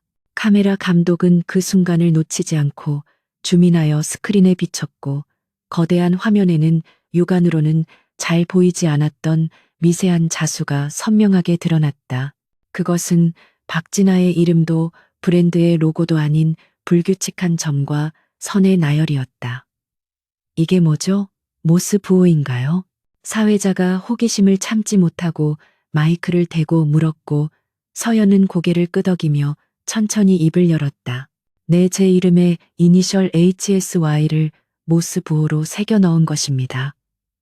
그리고 특수 형광실을 사용했기 때문에 자외선 라이트를 비추면 명확하게 빛날 겁니다. 박진아는 다리에 힘이 풀려 그만 무대 위에 주저앉고 말았는데 그녀의 화려한 드레스 자락이 바닥에 구겨지며 마치 날개 꺾인 새처럼 처량해 보였다. 그녀의 오만했던 표정은 온데간데 없이 사라지고 오직 공포와 절망만이 그 자리를 채우고 있었다. 내가 훔친 게 아니야. 나는 몰랐어. 그냥 아빠가 구해다 준 거야. 나는 죄 없어. 박진아는 횡설수설하며 책임을 아버지에게 전가하기 시작했고 그 모습은 추악함의 끝을 보여주고 있었다. VIP석에 앉아있던 박전무는 딸의 배신에 충격을 받은 듯 얼굴이 흑빛으로 변하며 자리에서 벌떡 일어났다. 하지만 이미 엎질러진 물이었고 모든 상황은 생중계되고 있었으며 돌이킬 수 없는 파국으로 치닫고 있었다. 서연은 바닥에 주저앉은 박진아를 내려다보며 일말의 동정심도 느끼지 않았다. 이때 무대 뒤편의 어둠 속에서 한 남자가 천천히 걸어 나오기 시작했는데 그의 등장만으로도 어수선했던 장내의 분위기가 순식간에 압도되었다. 강민혁이었다. 그는 마이크도 없이 무대 중앙으로 걸어오며 박수를 치기 시작했는데 그 느리고 규칙적인 박수 소리는 박진아에게는 사형 선고를 알리는 종소리와도 같았다. 훌륭한 검증이었습니다. 한서연 씨 LK그룹은 표절과 기만으로 얼룩진 가짜 예술을 용납하지 않습니다. 이 드레스의 경매는 즉시 중단합니다. 민혁의 선언은 단호하고 명확했으며 그의 목소리에는 거역할 수 없는 절대자의 권위가 실려 있었다. 그는 서연의 옆에 나란히 서서 그녀를 보호하듯 감싸며 관중들을 향해 정중하게 고개를 숙였다. 그리고 박진아 양 당신은 이 자리에서 해명해야 할 게 아주 많을 겁니다. 물론 법정에서도 말이죠. 민혁의 등장은 서연에게 든든한 방패이자 강력한 창이 되어 주었고 두 사람은 무대 위에서 완벽한 파트너로서의 모습을 보여주었다. 서연은 민혁을 올려다보며 감사의 눈빛을 보냈고 민혁은 차갑지만 신뢰가 담긴 눈빛으로 화답했다. 박진아는 경호원들에게 끌려나가며 악을 썼지만 그녀의 목소리는 비난과 야유를 보내는 관중들의 함성에 묻혀 사라졌다. 카메라 플래시가 미친 듯이 터지며 서연과 민혁 그리고 끌려나가는 박진아의 모습을 담았고 이 사진은 내일 조간신문의 일면을 장식하게 될 것이 분명했다. 서연은 비로소 깊은 숨을 내쉬며 긴장을 풀 수 있었지만 이것이 끝이 아님을 알고 있었다. 진정한 복수는 이제부터 시작이었고 그녀는 자신이 잃어버린 모든 것을 되찾기 전까지는 멈추지 않을 것이었다. 박진아가 보안 요원들에게 질질 끌려나가며 내지르던 비명소리가 행사장의 웅성거림 속에 파묻혀 사라졌지만 무대 위에는 여전히 폭풍이 휩쓸고 지나간 듯한 긴장감이 감돌고 있었다. 한서연은 손에 들린 가위를 내려놓으며 거칠어진 호흡을 골랐는데 손끝이 미세하게 떨려오고 있었다. 수백 대의 카메라 플래시가 쉴 새 없이 터지며 그녀의 얼굴을 하얗게 비췄고 그 빛의 홍수 속에서 서연은 현기증을 느꼈지만 쓰러지지 않기 위해 두 다리에 힘을 주어 버텼다. 방금 전 자신이 저지른 일은 대한민국 패션계의 거물을 상대로 한 전면전 선포나 다름없었기에 이제부터 닥쳐올 후폭풍을 감당해야 한다는 현실적인 두려움이 엄습해왔다. 하지만 그녀의 곁에는 강민혁이 서 있었고 그의 단단한 어깨는 서연에게 무언의 지지대가 되어주고 있었다. 민혁은 혼란스러운 장례를 정리하기 위해 마이크를 들었고 그의 침착하고 위험 있는 목소리가 스피커를 통해 울려 퍼지자 소란스럽던 객석이 다시 조용해졌다. 오늘 발생한 불미스러운 일에 대해 LK그룹을 대표하여 깊은 사과의 말씀을 드립니다. 하지만 우리는 거짓된 예술을 후원할 수 없으며 진정한 창작자의 권리를 보호하는 것이야말로 기업의 사회적 책임이라고 믿습니다. 민혁의 발언은 이번 사건을 단순한 개인의 일탈이 아닌 기업 윤리의 문제로 격상시켰고 이는 박진아뿐만 아니라 그녀의 뒷배인 박 전무까지 겨냥한 명백한 경고였다. 그때 객석 맨 앞줄에서 불그락부르락한 얼굴로 상황을 지켜보던 박 전무가 더 이상 참지 못하고 무대 위로 난입했는데 그의 눈에는 살기가 등등했다. 경호원들이 그를 제지하려 했지만 박 전무는 씩씩거리며 그들을 뿌리치고 성큼성큼 서연 쪽으로 다가왔다. 네가 감히 내 딸을 망쳐놓아 어디서 굴러먹던 천한 것이 감히. 박 전무가 고래고래 소리를 지르며 서연의 뺨을 올려붙이려 손을 치켜들었고 서연은 반사적으로 눈을 질끈 감았다. 하지만 예상했던 고통은 느껴지지 않았고 대신 억센 힘이 부딪히는 둔탁한 소리가 들려왔다. 서연이 조심스럽게 눈을 뜨자 민혁이 박 전무의 손목을 공중에서 낚아채 강하게 움켜쥐고 있는 모습이 보였다. 민혁의 눈빛은 그 어느 때보다 차갑게 가라앉아 있었고 그의 악력에 눌린 박 전무의 손목이 하얗게 질려가고 있었다. 이 손 놓으세요. 전무님, 지금 수많은 눈이 지켜보고 있습니다. 여기서 폭력까지 행사하신다면 더 이상 돌이킬 수 없는 강을 건너시는 겁니다. 민혁의 목소리는 낮았지만 서슬퍼런 기세가 담겨 있어 박 전무는 순간적으로 기가 눌려 멈칫했다. 하지만 늙은 호랑이의 자존심은 쉽게 꺾이지 않았고 그는 민혁을 노려보며 이를 갈았다. 강 본부장 자네, 지금 제정신인가? 회사를 위해 평생을 바친 임원에게 이따위 대우를 해. 내가 자네 아버지와 함께 이 회사를 키운 사람이야. 박 전무의 외침에는 억울함과 분노가 뒤섞여 있었지만 민혁은 눈 하나 깜짝하지 않고 냉소적인 미소를 지었다. 회사를 키우셨다면 그 명예를 지키셨어야죠. 딸의 도둑질을 덮기 위해 회사의 자원을 유용하고 협력업체들을 협박한 것이 회사를 위한 일입니까? 민혁의 지적은 정확하게 박 전무의 아픈 곳을 찔렀고 주변에 있던 기자들은 이 결정적인 장면을 놓치지 않고 셔터를 눌러댔다. 박 전무는 분통을 터뜨리며 씩씩거렸지만 이미 여론은 그에게 등을 돌린 상태였고 그가 내뱉는 모든 말은 변명처럼 들릴 뿐이었다. 민혁은 잡고 있던 박 전무의 손을 거칠게 놓으며 보안 팀장에게 눈짓을 보냈고 건장한 요원들이 다가와 박 전무를 애워쌌다. 전무님을 모시고 나가세요. 조사는 감사팀에서 진행할 예정이니 협조 부탁드립니다. 자신의 딸이 끌려나간 지 채 10분도 지나지 않아 아버지인 박 전무마저 행사장 밖으로 쫓겨나는 광경은 그야말로 권불10년의 허무함을 보여주는 생생한 드라마였다. 객석에 앉아있던 사람들은 LK그룹 내의 권력 지형이 바뀌고 있음을 본능적으로 감지했고 강민혁이라는 젊은 리더의 과감한 결단력에 혀를 내둘렀다. 서연은 멍하니 그 뒷모습을 바라보며 다리가 풀려 휘청거렸는데 긴장이 한꺼번에 풀리면서 온몸의 힘이 빠져나가는 것 같았다. 민혁은 재빨리 서연의 팔을 부축하며 걱정스러운 눈빛으로 그녀를 살폈다. 괜찮습니까? 이제 끝났습니다. 더 이상 당신을 해칠 사람은 없어요. 민혁의 따뜻한 목소리에 서연은 참고 있었던 눈물이 왈칵 쏟아질 것 같았지만 꾹 참으며 고개를 끄덕였다. 감사합니다. 본부장님 덕분에 제 아이를 되찾을 수 있었어요.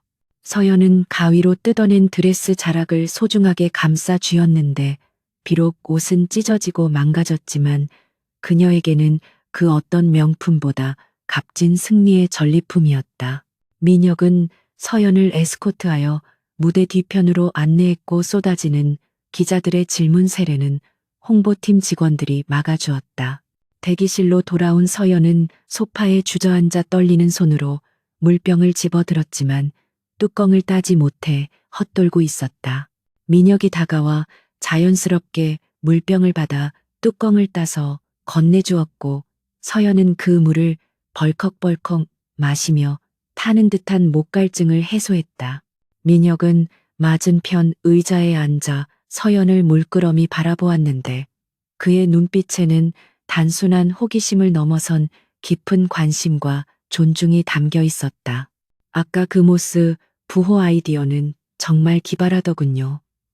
평소에도 그렇게 치밀한 편입니까? 민혁의 질문에 서연은 씁쓸한 미소를 지으며 고개를 저었다. 치밀한 게 아니라 겁이 많았던 거예요. 언젠가 또 뺏길지도 모른다는 두려움 때문에 저만의 표식을 남겨두지 않으면 안심이 안 됐거든요. 가진 게 없는 사람들은 스스로를 지키기 위해 본능적으로 방어적이 될 수밖에 없어요. 서연의 담담한 고백은 민혁의 가슴 한구석을 찌릿하게 만들었는데 그는 금수저로 태어나 한 번도 느껴보지 못한 결핍의 감정을 그녀를 통해 간접적으로나마 이해할 수 있었다. 그는 서연이 겪었을 수많은 차별과 서름을 짐작하며 그녀가 이 자리까지 오기 위해 얼마나 치열하게 버텨왔을지 생각했다. 당신의 그 방어 기제가 오늘 당신을 구했고 우리 회사도 구했습니다. 박 전무라인은 오랫동안 회사 돈을 빼돌려왔지만 물증이 없어서 건드리지 못하고 있었는데 당신 덕분에 꼬리가 잡혔거든요. 서연은 깜짝 놀라 눈을 동그랗게 떴는데 자신의 복수가 거대 기업의 내부 감사와 연결되어 있었다는 사실은 전혀 몰랐기 때문이었다. 그럼 저를 이용하신 건가요? 서연의 직설적인 질문에 민혁은 부정하지 않고 고개를 끄덕였다. 맞습니다. 처음에는 이용할 생각이었죠. 하지만 무대 위에서 당신이 보여준 모습은 제 예상을 뛰어넘었습니다. 당신은 장기판의 말이 아니라 판을 뒤집는 플레이어더군요. 민혁의 솔직한 대답은 오히려 서연에게 신뢰감을 주었는데 그는 위선적으로 포장하지 않고 자신의 의도를 명확하게 밝히는 사람이었기 때문이었다. 서연은 잠시 생각에 잠겼다가 결심한 듯 입을 열었다. 그렇다면 저도 대가를 받고 싶습니다. 본부장님께 이용당해 드린 대가, 그리고 제 작품을 되찾은 대가로 정당한 기회를 주세요. 민혁은 흥미롭다는 듯 몸을 앞으로 기울이며 물었다. 기회라면 어떤 걸 말하는 거지, 돈이나 보상을 원하는 건가? 서연은 단호하게 고개를 저었다. 돈은 필요 없습니다. 제가 원하는 건 제 이름으로 된 브랜드를 런칭할 수 있는 기회입니다. 박진아처럼 부모의 돈으로 만들어진 가짜 브랜드가 아니라 실력으로 인정받는 진짜 브랜드를 만들고 싶습니다. LK그룹이 그 발판이 되어주세요. 서연의 당차고 야망 있는 제안에 민혁은 소리내어 웃음을 터뜨렸는데 그것은 비웃음이 아니라 그녀의 배짱에 대한 감탄의 표현이었다. 좋아요. 거래 성립입니다. 안 그래도 박진아를 퇴출시키면서 공석이 된 수석 디자이너 자리가 있으니 그 자리부터 시작해보죠. 단 조건이 있습니다. 실력으로 증명하지 못하면 언제든 가차없이 해고입니다. 서연과 민혁은 서로를 마주보며 굳건한 악수를 나누었고 그 순간 두 사람 사이에는 비즈니스 파트너로서의 끈끈한 유대감이 형성되었다.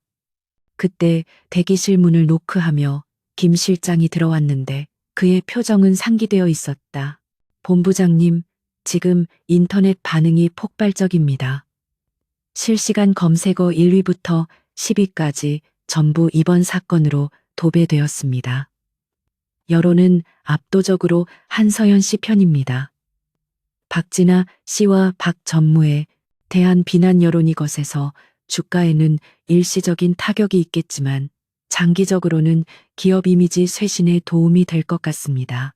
김 실장은 태블릿 PC를 내밀며 실시간 반응을 보여주었고 화면 속에는 정의 구현사이다. 결말 등의 단어들이 춤을 추고 있었다. 서연은 자신의 이름이 사람들 입에 오르내리는 것을 보며 묘한 기분을 느꼈는데 그것은 두려움보다는 짜릿한 성취감에 가까웠다. 하지만 민혁은 냉정함을 잃지 않고 김 실장에게 추가 지시를 내렸다. 여론은 물거품 같은 거야. 금방 식지. 중요한 건 법적인 처벌이야. 법무팀, 총동원해서 박진아의 표절건과 박전무의 횡령건을 엮어 고소장 제출해 합의는 절대 없다고 못 밟고 민혁의 철두철미한 일 처리에 서연은 다시 한번 감탄했고 자신을 도와준 이 남자가 적으로 돌리면 가장 무서운 상대가 될 것임을 직감했다.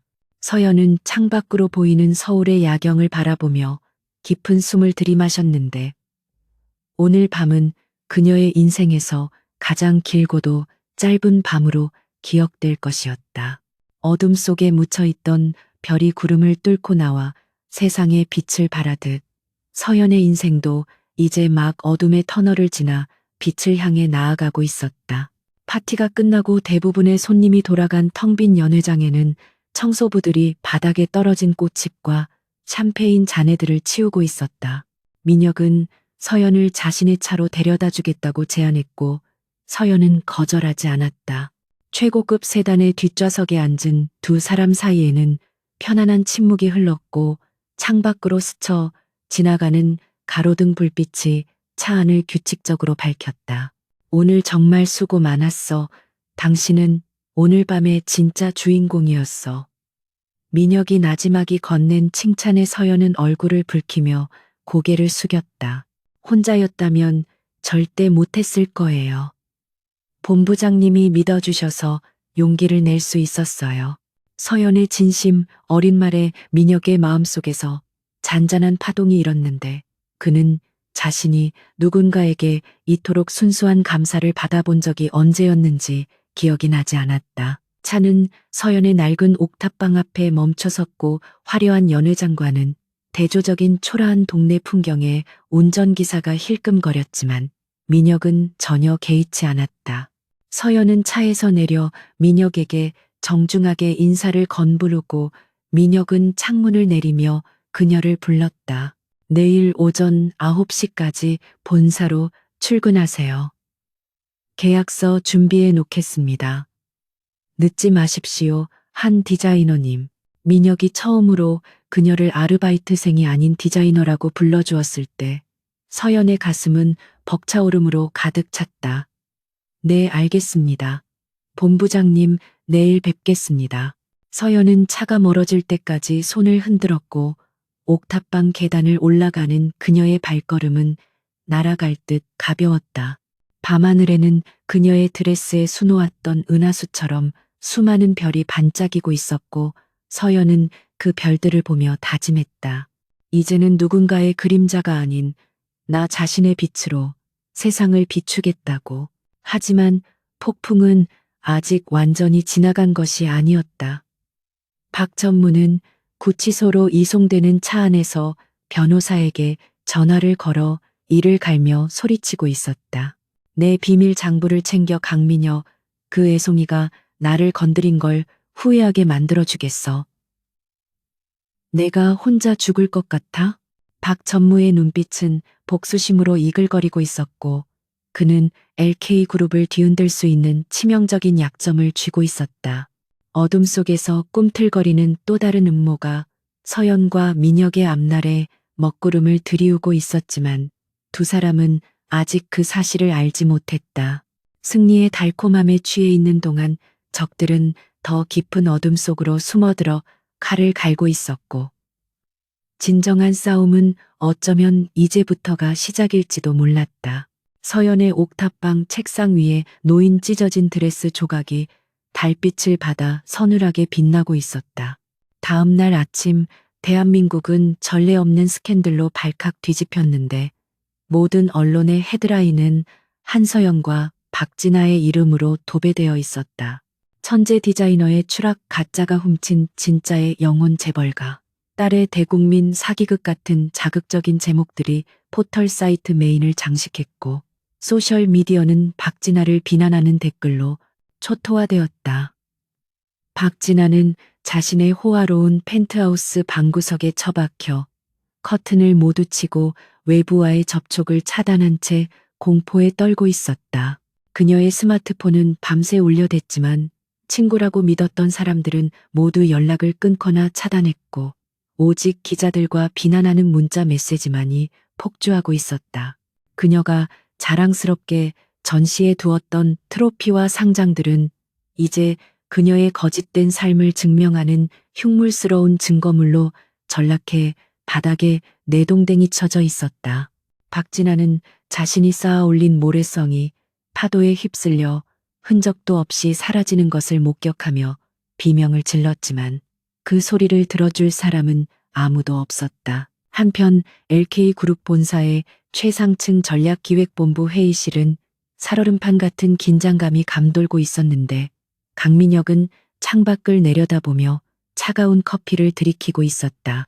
그의 책상 위에는 박 전무가 구치소에서 변호사를 통해 보낸 협박성 서신이 놓여 있었는데 거기에는 이중장부의 존재를 폭로하여 회사를 길동무 삼아 자폭하겠다는 내용이 담겨 있었다. 민혁은 비서실장이 가져온 태블릿 PC를 넘겨보며 피식 웃음을 터뜨렸는데 박전무의 이러한 발악조차 이미 그의 예상 시나리오 안에 포함되어 있었기 때문이었다. 박전무는 자신이 쥔 비밀 장부가 민혁을 옥죄일 최후의 보루라고 믿고 있었지만 민혁은 이미 수년 전부터 감사팀 내에 비밀 조직을 심어 박전무의 자금 흐름을 추적해 왔었다.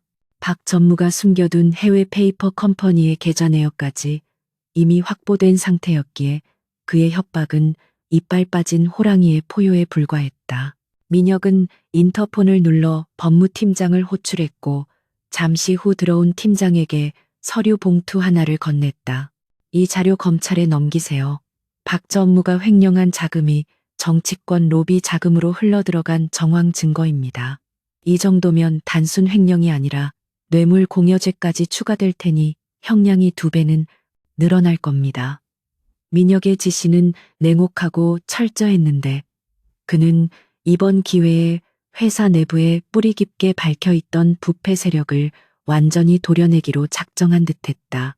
법무팀장은 민혁이 건넨 자료에 방대한 양과 치밀함에 혀를 내두르며 고개를 숙여 인사하고 나갔다. 민혁은 다시 창밖을 바라보며 혼잣말처럼 중얼거렸는데 썩은 살을 도려내는 데는 고통이 따르지만 그래야 새살이 돋는 법이지라는 그의 말에는 비정한 경영자로서의 고독한 결단이 서려 있었다. 같은 시각 한서연은 LK그룹의 디자인실 로비에 들어서고 있었는데 그녀의 손에는 낡은 가방 대신 깔끔한 서류 가방이 들려 있었다. 어제와는 전혀 다른 공기가 그녀를 맞이했는데 로비에 있는 직원들은 서연을 힐끔거리며 수군거렸지만 그 눈빛에는 경멸이 아닌 호기심과 경외심이 섞여 있었다. 엘리베이터를 타고 디자인실이 있는 층에 도착하자 팀원들이 일제히 자리에서 일어나 서연을 맞이했는데 그들 중에는 예전에 서연의 포트폴리오를 제대로 보지도 않고 탈락시켰던 면접관도 섞여 있었다. 그는 곤혹스러운 표정으로 서연의 눈을 피하며 어색한 인사를 건넸지만 서연은 깍듯하게 고개를 숙여 예의를 갖추었다. 그녀는 과거의 앙금에 얽매여 감정을 소모할 시간이 없었고 오직 실력으로 자신을 증명해야 한다는 무거운 책임감만이 그녀의 어깨를 짓누르고 있었기 때문이었다. 서연이 안내받은 자리는 아이러니하게도 어제까지 박진아가 사용하던 수석 디자이너의 자리였는데 책상 위에는 박진아가 미처 챙겨가지 못한 명품 필기구와 화장품들이 어지럽 널려 있었다. 서연은 짐을 정리하러 온 총무팀 직원에게 그것들을 모두 치워달라고 부탁했고 텅 빈 책상을 손으로 쓸어보며 기묘한 기분에 사로잡혔다. 누군가의 불행을 딛고 얻은 기회라는 죄책감이 아주 없지는 않았지만 그녀는 곧 마음을 다잡았다. 이 자리는 원래 주인을 잘못 찾아갔던 것이고 이제야 제 주인을 만난 것뿐이라고 스스로를 위로했다. 서연은 가져온 스케치북을 펼쳐들고 펜을 잡았는데 하얀 종이 위로 사각거리는 펜 소리가 들리자 비로소 마음의 안정을 찾을 수 있었다. 그녀는 박진아의 화려하고 허세 가득한 스타일과는 전혀 다른 미니멀하면서도 실용적인 디자인을 구상하기 시작했고 그녀의 손끝에서 새로운 컬렉션의 윤곽이 잡혀갔다. 점심시간이 되자 민혁이 예고도 없이 디자인실에 나타났는데 그의 등장에 직원들은 숨을 죽이며 긴장했다. 민혁은 곧장 서연의 자리로 걸어와 책상 위에 놓인 스케치들을 훑어보았고 그의 눈매가 부드럽게 휘어졌다. 적응은 좀 됐습니까? 혹시 누가 텃세라도 부리면 바로 말해요. 내가 직접 처리해 줄 테니까. 민혁의 노골적인 편애에 주변 직원들의 눈이 휘둥그레졌지만 서연은 담담하게 고개를 저었다. 괜찮습니다. 다들 잘해주십니다. 그리고 본부장님 회사에서는 공과 사를 구분해 주셨으면 합니다. 저 때문에 다른 분들이 불편해할 수 있습니다. 서연의 단호한 태도에 민혁은 잠시 멍하니 있다가 껄껄 웃음을 터뜨렸다. 내가 한 방 먹었군 알겠습니다. 한 디자이너님 업무에 방해되지 않게 조용히 응원만 하죠. 민혁은 서연의 프로페셔널한 모습에 더욱 매력을 느꼈고 그녀가 단순히 신데렐라 콤플렉스에 빠진 여자가 아님을 다시 한번 확인했다. 하지만 폭풍의 중심에 있는 박진아는 그대로 무너질 생각이 없었는데 그녀는 변호사를 대동하고 경찰서로 향하기 전 마지막으로 서연을 만나 단판을 짓겠다고 결심했다. 그녀는 모자와 마스크로 얼굴을 가린 채 LK그룹 지하 주차장에 잠입하여 서연이 퇴근하기만을 기다렸다. 밤 10시가 넘어서야 서연이 야근을 마치고 주차장으로 내려왔고 박진아는 서연의 앞을 가로막으며 마스크를 벗어 던졌다. 퀭한 눈과 헝클어진 머리 화장기 없는 얼굴의 박진아는 하루 만에 10년은 늙어 보였다. 야, 한서연 너 만족해? 우리 집안 다 박살나거나 매장당하니까 속이 시원하냐고. 박진아의 목소리는 쉰소리가 섞여 끔찍하게 들렸지만 서연은 놀라지 않고 차분하게 그녀를 바라보았다. 만족? 아니 전혀 만족스럽지 않아. 네가 훔쳐간 내 5년이란 시간은 무엇으로도 보상받을 수 없으니까. 네가 지금 겪는 고통은 네가 자초한 일의 대가일 뿐이야. 나한테 화풀이 하지 마. 서연의 냉정한 대답에 박진아는 부들부들 떨며 무릎을 꿇었는데 자존심이고 뭐고 다 버리고 매달리는 신용이라도 해야 살 수 있다고 생각했기 때문이었다. 서연아 제발 한 번만 봐주고서 취하해 달라고 본부장님한테 말 좀 해줘. 우리 아빠 감옥 가면 우리 집 정말 끝장이야. 내가 잘못했어. 다시는 디자인 안 할게 제발. 박진아는 서연의 바짓가랑이를 잡고 울부짖었지만 서연은 그녀의 손을 차갑게 떼어냈다. 용서는 내가 하는 게 아니야. 법이 하는 거지. 그리고 네가 정말 반성했다면 나를 찾아오는 게 아니라 경찰서로 가서 자수했어야지. 비겁하게 여기서 이러지 말고. 서연은 뒤도 돌아보지 않고 걸음을 옮겼고 박진아는 주차장 바닥에 주저앉아 통곡을 했다. 그 모습을 멀리서 지켜보던 민혁의 경호원들이 다가와 박진아를 끌어냈고 상황은 그렇게 정리되었다. 서연은 택시에 올라타 창밖을 보며 눈물을 흘렸는데 그것은 박진아에 대한 동정이 아니라 악연을 끊어내면서 느끼는 복잡미묘한 해방감 때문이었다. 그녀는 이제 과거의 유령과 작별하고 온전한 자신의 삶을 살아가야 한다는 사실을 깨달았다. 다음 날 검찰은 박 전무를 뇌물수수 및 횡령 혐의로 구속 기소했고 박진아 역시 저작권법 위반 및 업무 방해 혐의로 불구속 입건되었다는 뉴스가 보도되었다. LK그룹은 대대적인 사과문과 함께 윤리 경영 선포식을 가졌고 그 중심에는 강민혁 본부장과 신임 수석 디자이너 한서연이 나란히 서 있었다. 민혁은 사내 방송을 통해 임직원들에게 메시지를 전달했는데 그의 연설은 단호하면서도 미래지향적이었다. 우리는 뼈를 깎는 고통을 감내하며 새롭게 태어날 것입니다.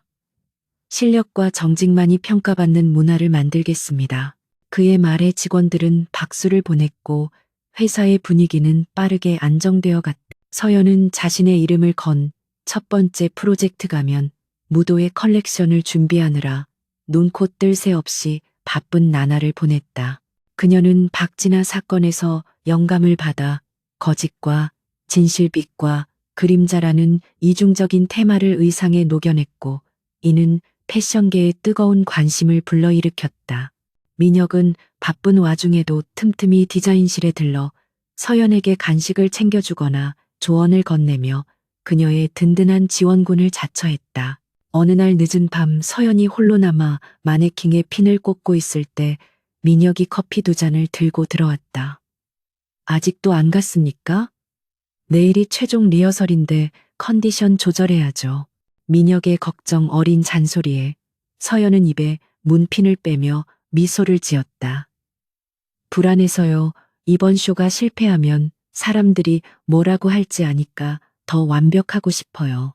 서연의 솔직한 고백에 민혁은 의자를 끌어와 그녀의 맞은편에 앉았다. 사람들은 언제나 떠들기 좋아하죠.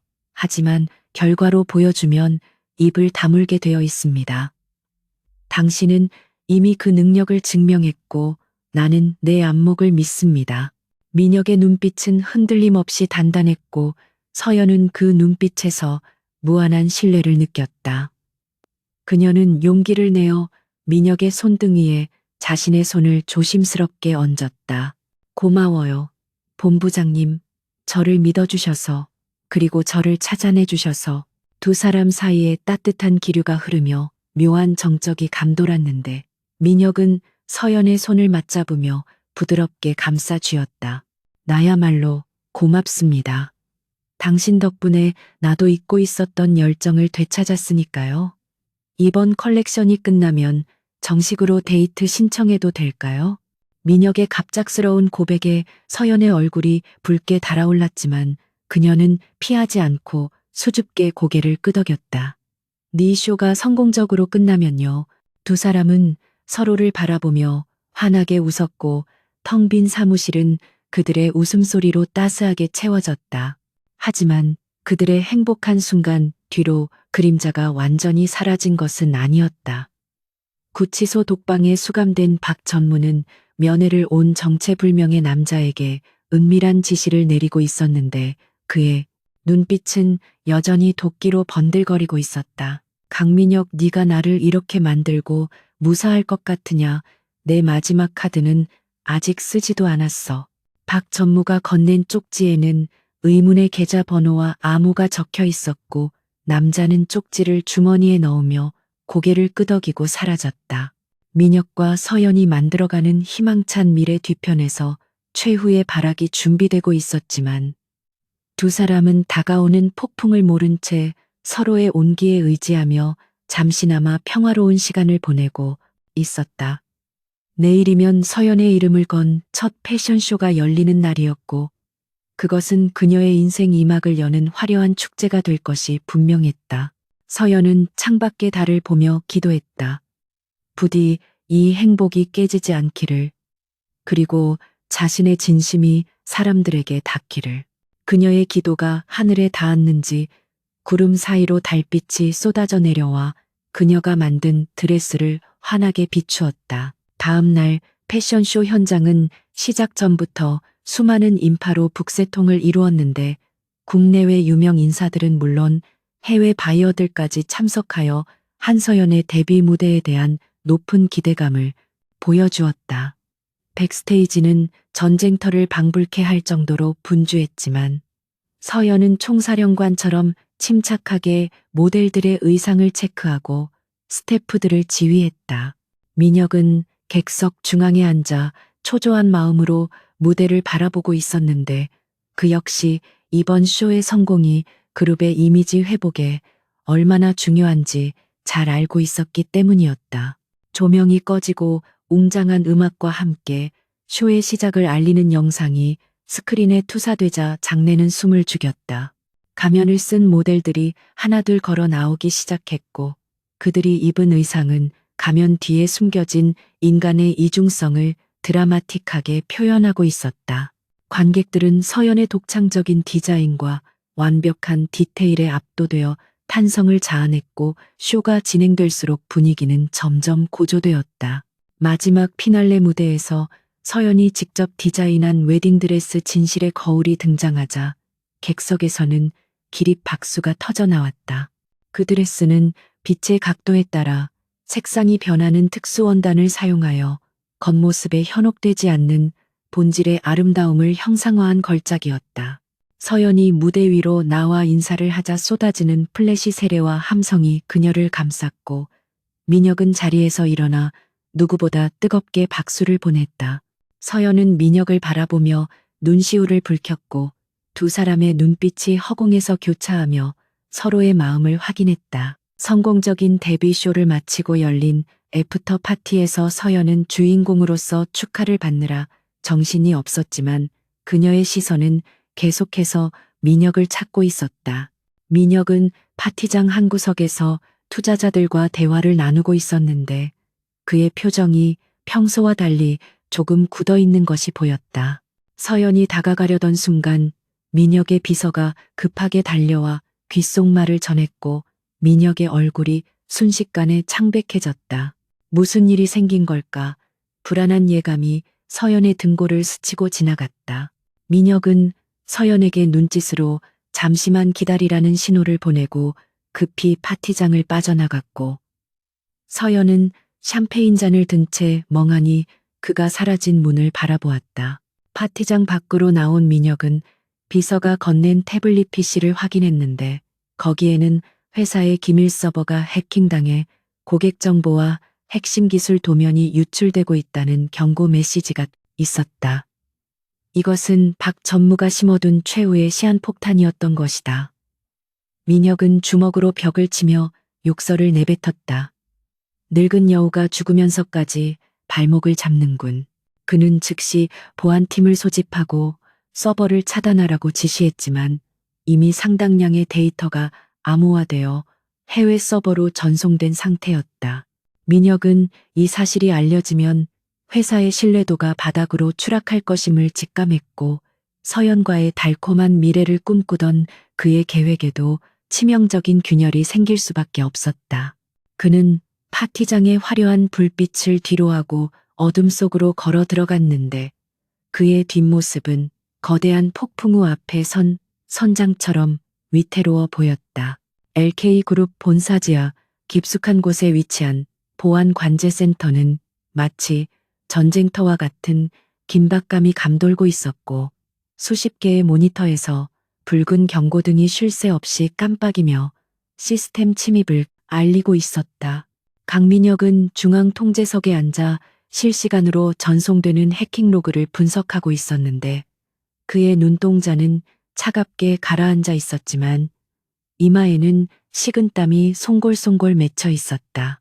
박 전무가 심어둔 외부 해커들은 예상보다 훨씬 교묘하고 집요하게 회사의 핵심 데이터베이스를 공격하고 있었고 만약 이 방어선이 뚫린다면 고객 정보 유출은 물론 회사의 존립 자체가 위태로워질 수 있는 절체절명의 순간이었다.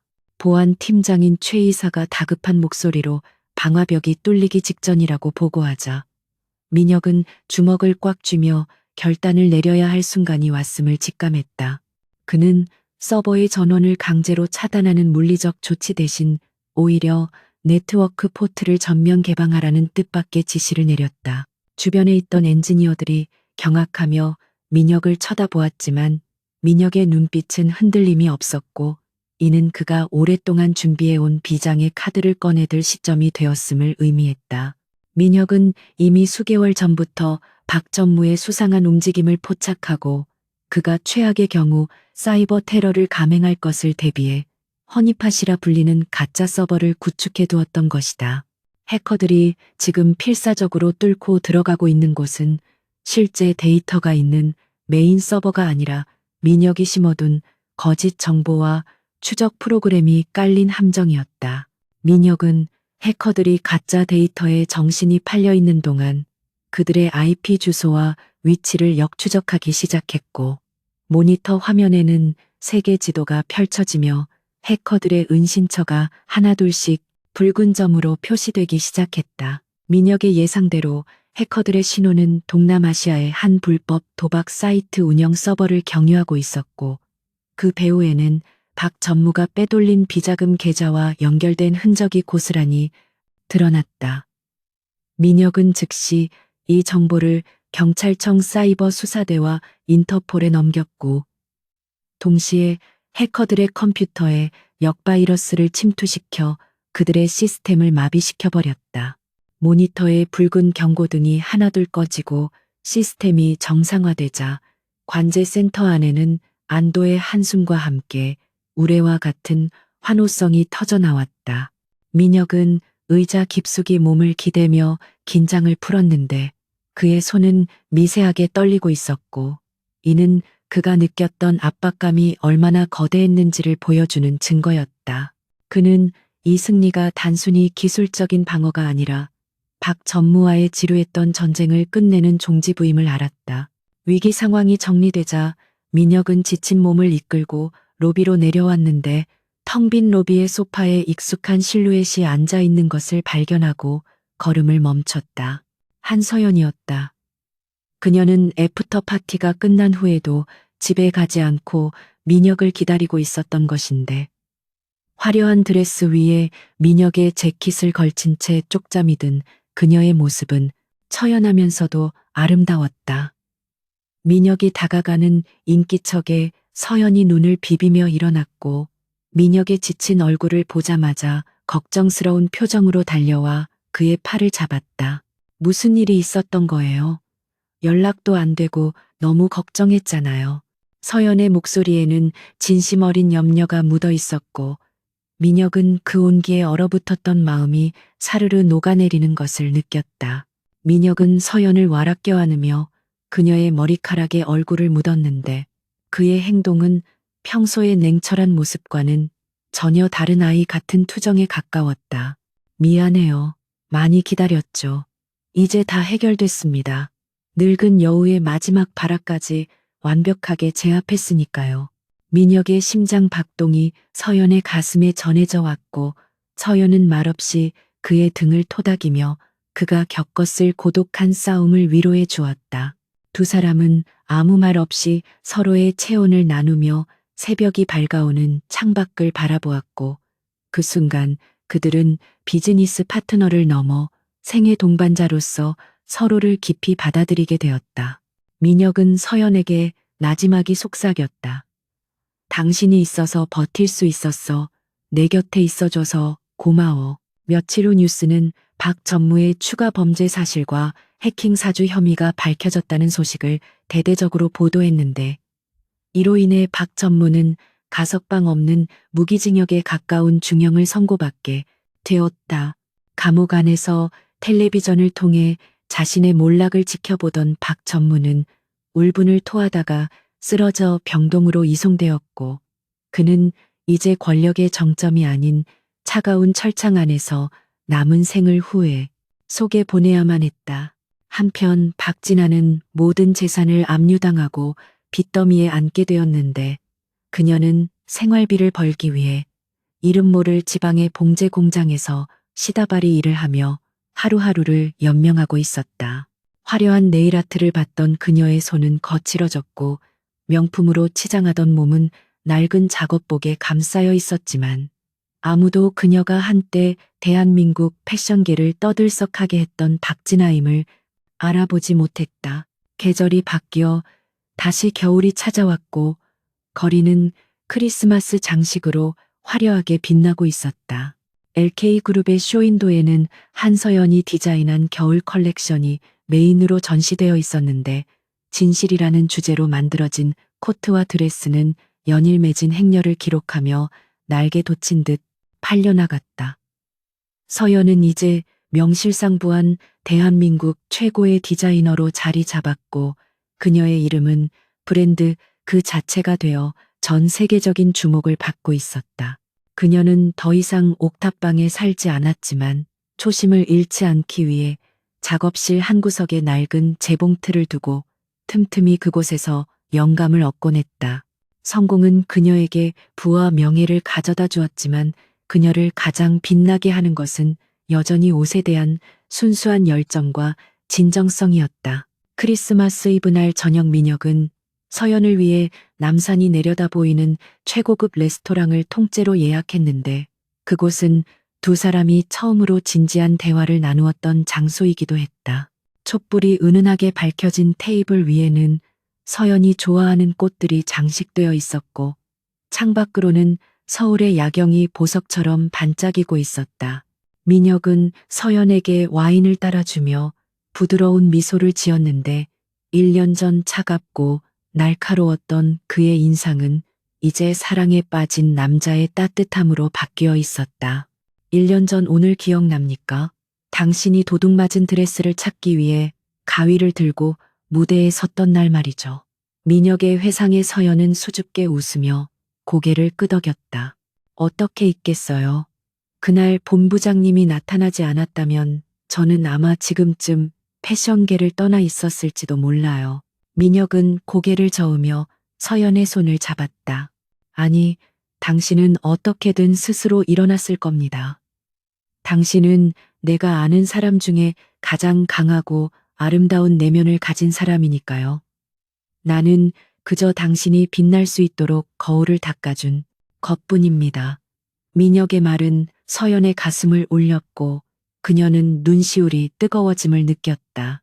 민혁은 자리에서 일어나 재킷 안주머니에서 작은 벨벳 케이스를 꺼냈는데 그 안에는 물방울 모양의 다이아몬드 반지가 영롱한 빛을 뿜어내고 있었다. 이 반지의 디자인이 낯익지 않습니까? 바로 당신이 되찾은 그 스타라이트 드레스의 패턴을 모티브로 주문 제작한 겁니다. 민혁은 한쪽 무릎을 꿇고 서연에게 반지를 내밀며 진지한 눈빛으로 청혼했다. 한서연 씨, 당신의 디자인이 세상의 빛을 볼 수 있도록 돕는 파트너가 아닌 이제는 당신의 인생을 함께 그려나가는 남편이 되고 싶습니다. 저와 결혼해 주시겠습니까? 서연은 감동의 벅차말을 잇지 못하고 눈물을 흘리며 고개를 끄덕였다. 네, 좋아요. 평생 당신만을 위한 옷을 짓고 당신은 저를 위한 세상이 되어주세요. 민혁은 서연의 손가락에 반지를 끼워주었고 두 사람은 뜨거운 입맞춤을 나누며 서로의 사랑을 확인했다. 창밖에서는 하얀 눈이 축복처럼 내리기 시작했고 레스토랑 안에는 감미로운 캐럴이 울려 퍼지며 두 사람의 앞날을 축복해 주었다. 그것은 복수로 시작된 인연이 사랑으로 완성되는 완벽한 순간이었다. 시간이 흘러 5년이라는 세월이 지났고 LK그룹의 대연 회장에서는 다시 한번 성대한 패션쇼가 열리고 있었다. 이번 쇼의 주인공 역시 한서연이었지만 그녀의 곁에는 든든한 남편 강민혁 사장과 그들의 손을 잡고 있는 4살배기 딸이 함께였다. 서연의 딸은 엄마가 만들어준 미니 드레스를 입고 런웨이를 아장아장 걸어 나왔는데 그 모습에 객석에서는 탄성과 박수가 쏟아져 나왔다. 서연은 마이크를 잡고 관객들에게 인사를 전했는데 그녀의 얼굴에는 여유와 행복이 가득했다. 과거에 저는 가면 뒤에 숨어 울고 있었지만 이제는 당당하게 제 얼굴을 드러내고 이 자리에 섰습니다. 진실은 언젠가 반드시 밝혀지며 꿈을 포기하지 않는다면 어둠 속에서도 길을 찾을 수 있다는 것을 여러분께 말씀드리고 싶습니다. 쇼가 끝나고 텅 빈 무대에 남은 서연과 민혁은 서로를 마주보며 미소 지었다. 민혁은 서연의 어깨를 감싸며 말했다. 당신은 여전히 나의 최고의 디자이너이자 나의 유일한 뮤즈야. 앞으로도 계속 당신의 꿈을 응원할게. 서연은 민혁의 가슴에 머리를 기대며 대답했다. 당신은 나의 영원한 구원자이자 나의 가장 든든한 팬이에요. 우리 함께 늙어가며 더 아름다운 이야기를 만들어가요. 두 사람은 서로의 손을 잡고 불 꺼진 무대 뒤편으로 걸어갔는데 그들의 뒷모습은 길게 늘어지는 그림자마저도 사랑스러워 보였다. 세상은 여전히 시끄럽고 복잡하지만 진실한 사랑과 믿음이 있다면 그 어떤 시련도 이겨낼 수 있다는 것을 그들은 삶으로 증명해냈다. 에필로그. 서울의 한 번화가 골목길 허름한 수선집 앞을 지나가던 한 여자가 쇼윈도에 걸린 화려한 드레스 사진을 멍하니 바라보고 있었다. 낡은 패딩 점퍼에 모자를 눌러 쓴 그녀는 박진아였는데 그녀의 눈가는 주름지고 손은 거칠어져 예전에 화려했던 모습은 찾아볼 수 없었다. 텔레비전 화면에서는 한서연의 글로벌 브랜드 런칭 소식과 함께 그녀가 세계적인 디자인 어워드에서 대상을 수상했다는 뉴스가 흘러나오고 있었다. 박진아는 화면 속에서 환하게 웃고 있는 서연을 보며 씁쓸한 미소를 지었다. 결국 진짜는 가려질 수 없는 거였어. 나는 껍데기만 흉내냈을 뿐 알맹이는 없었던 거지. 그녀는 깊은 한숨을 내쉬며 옷깃을 여미고 다시 차가운 바람 속으로 걸음을 옮겼다.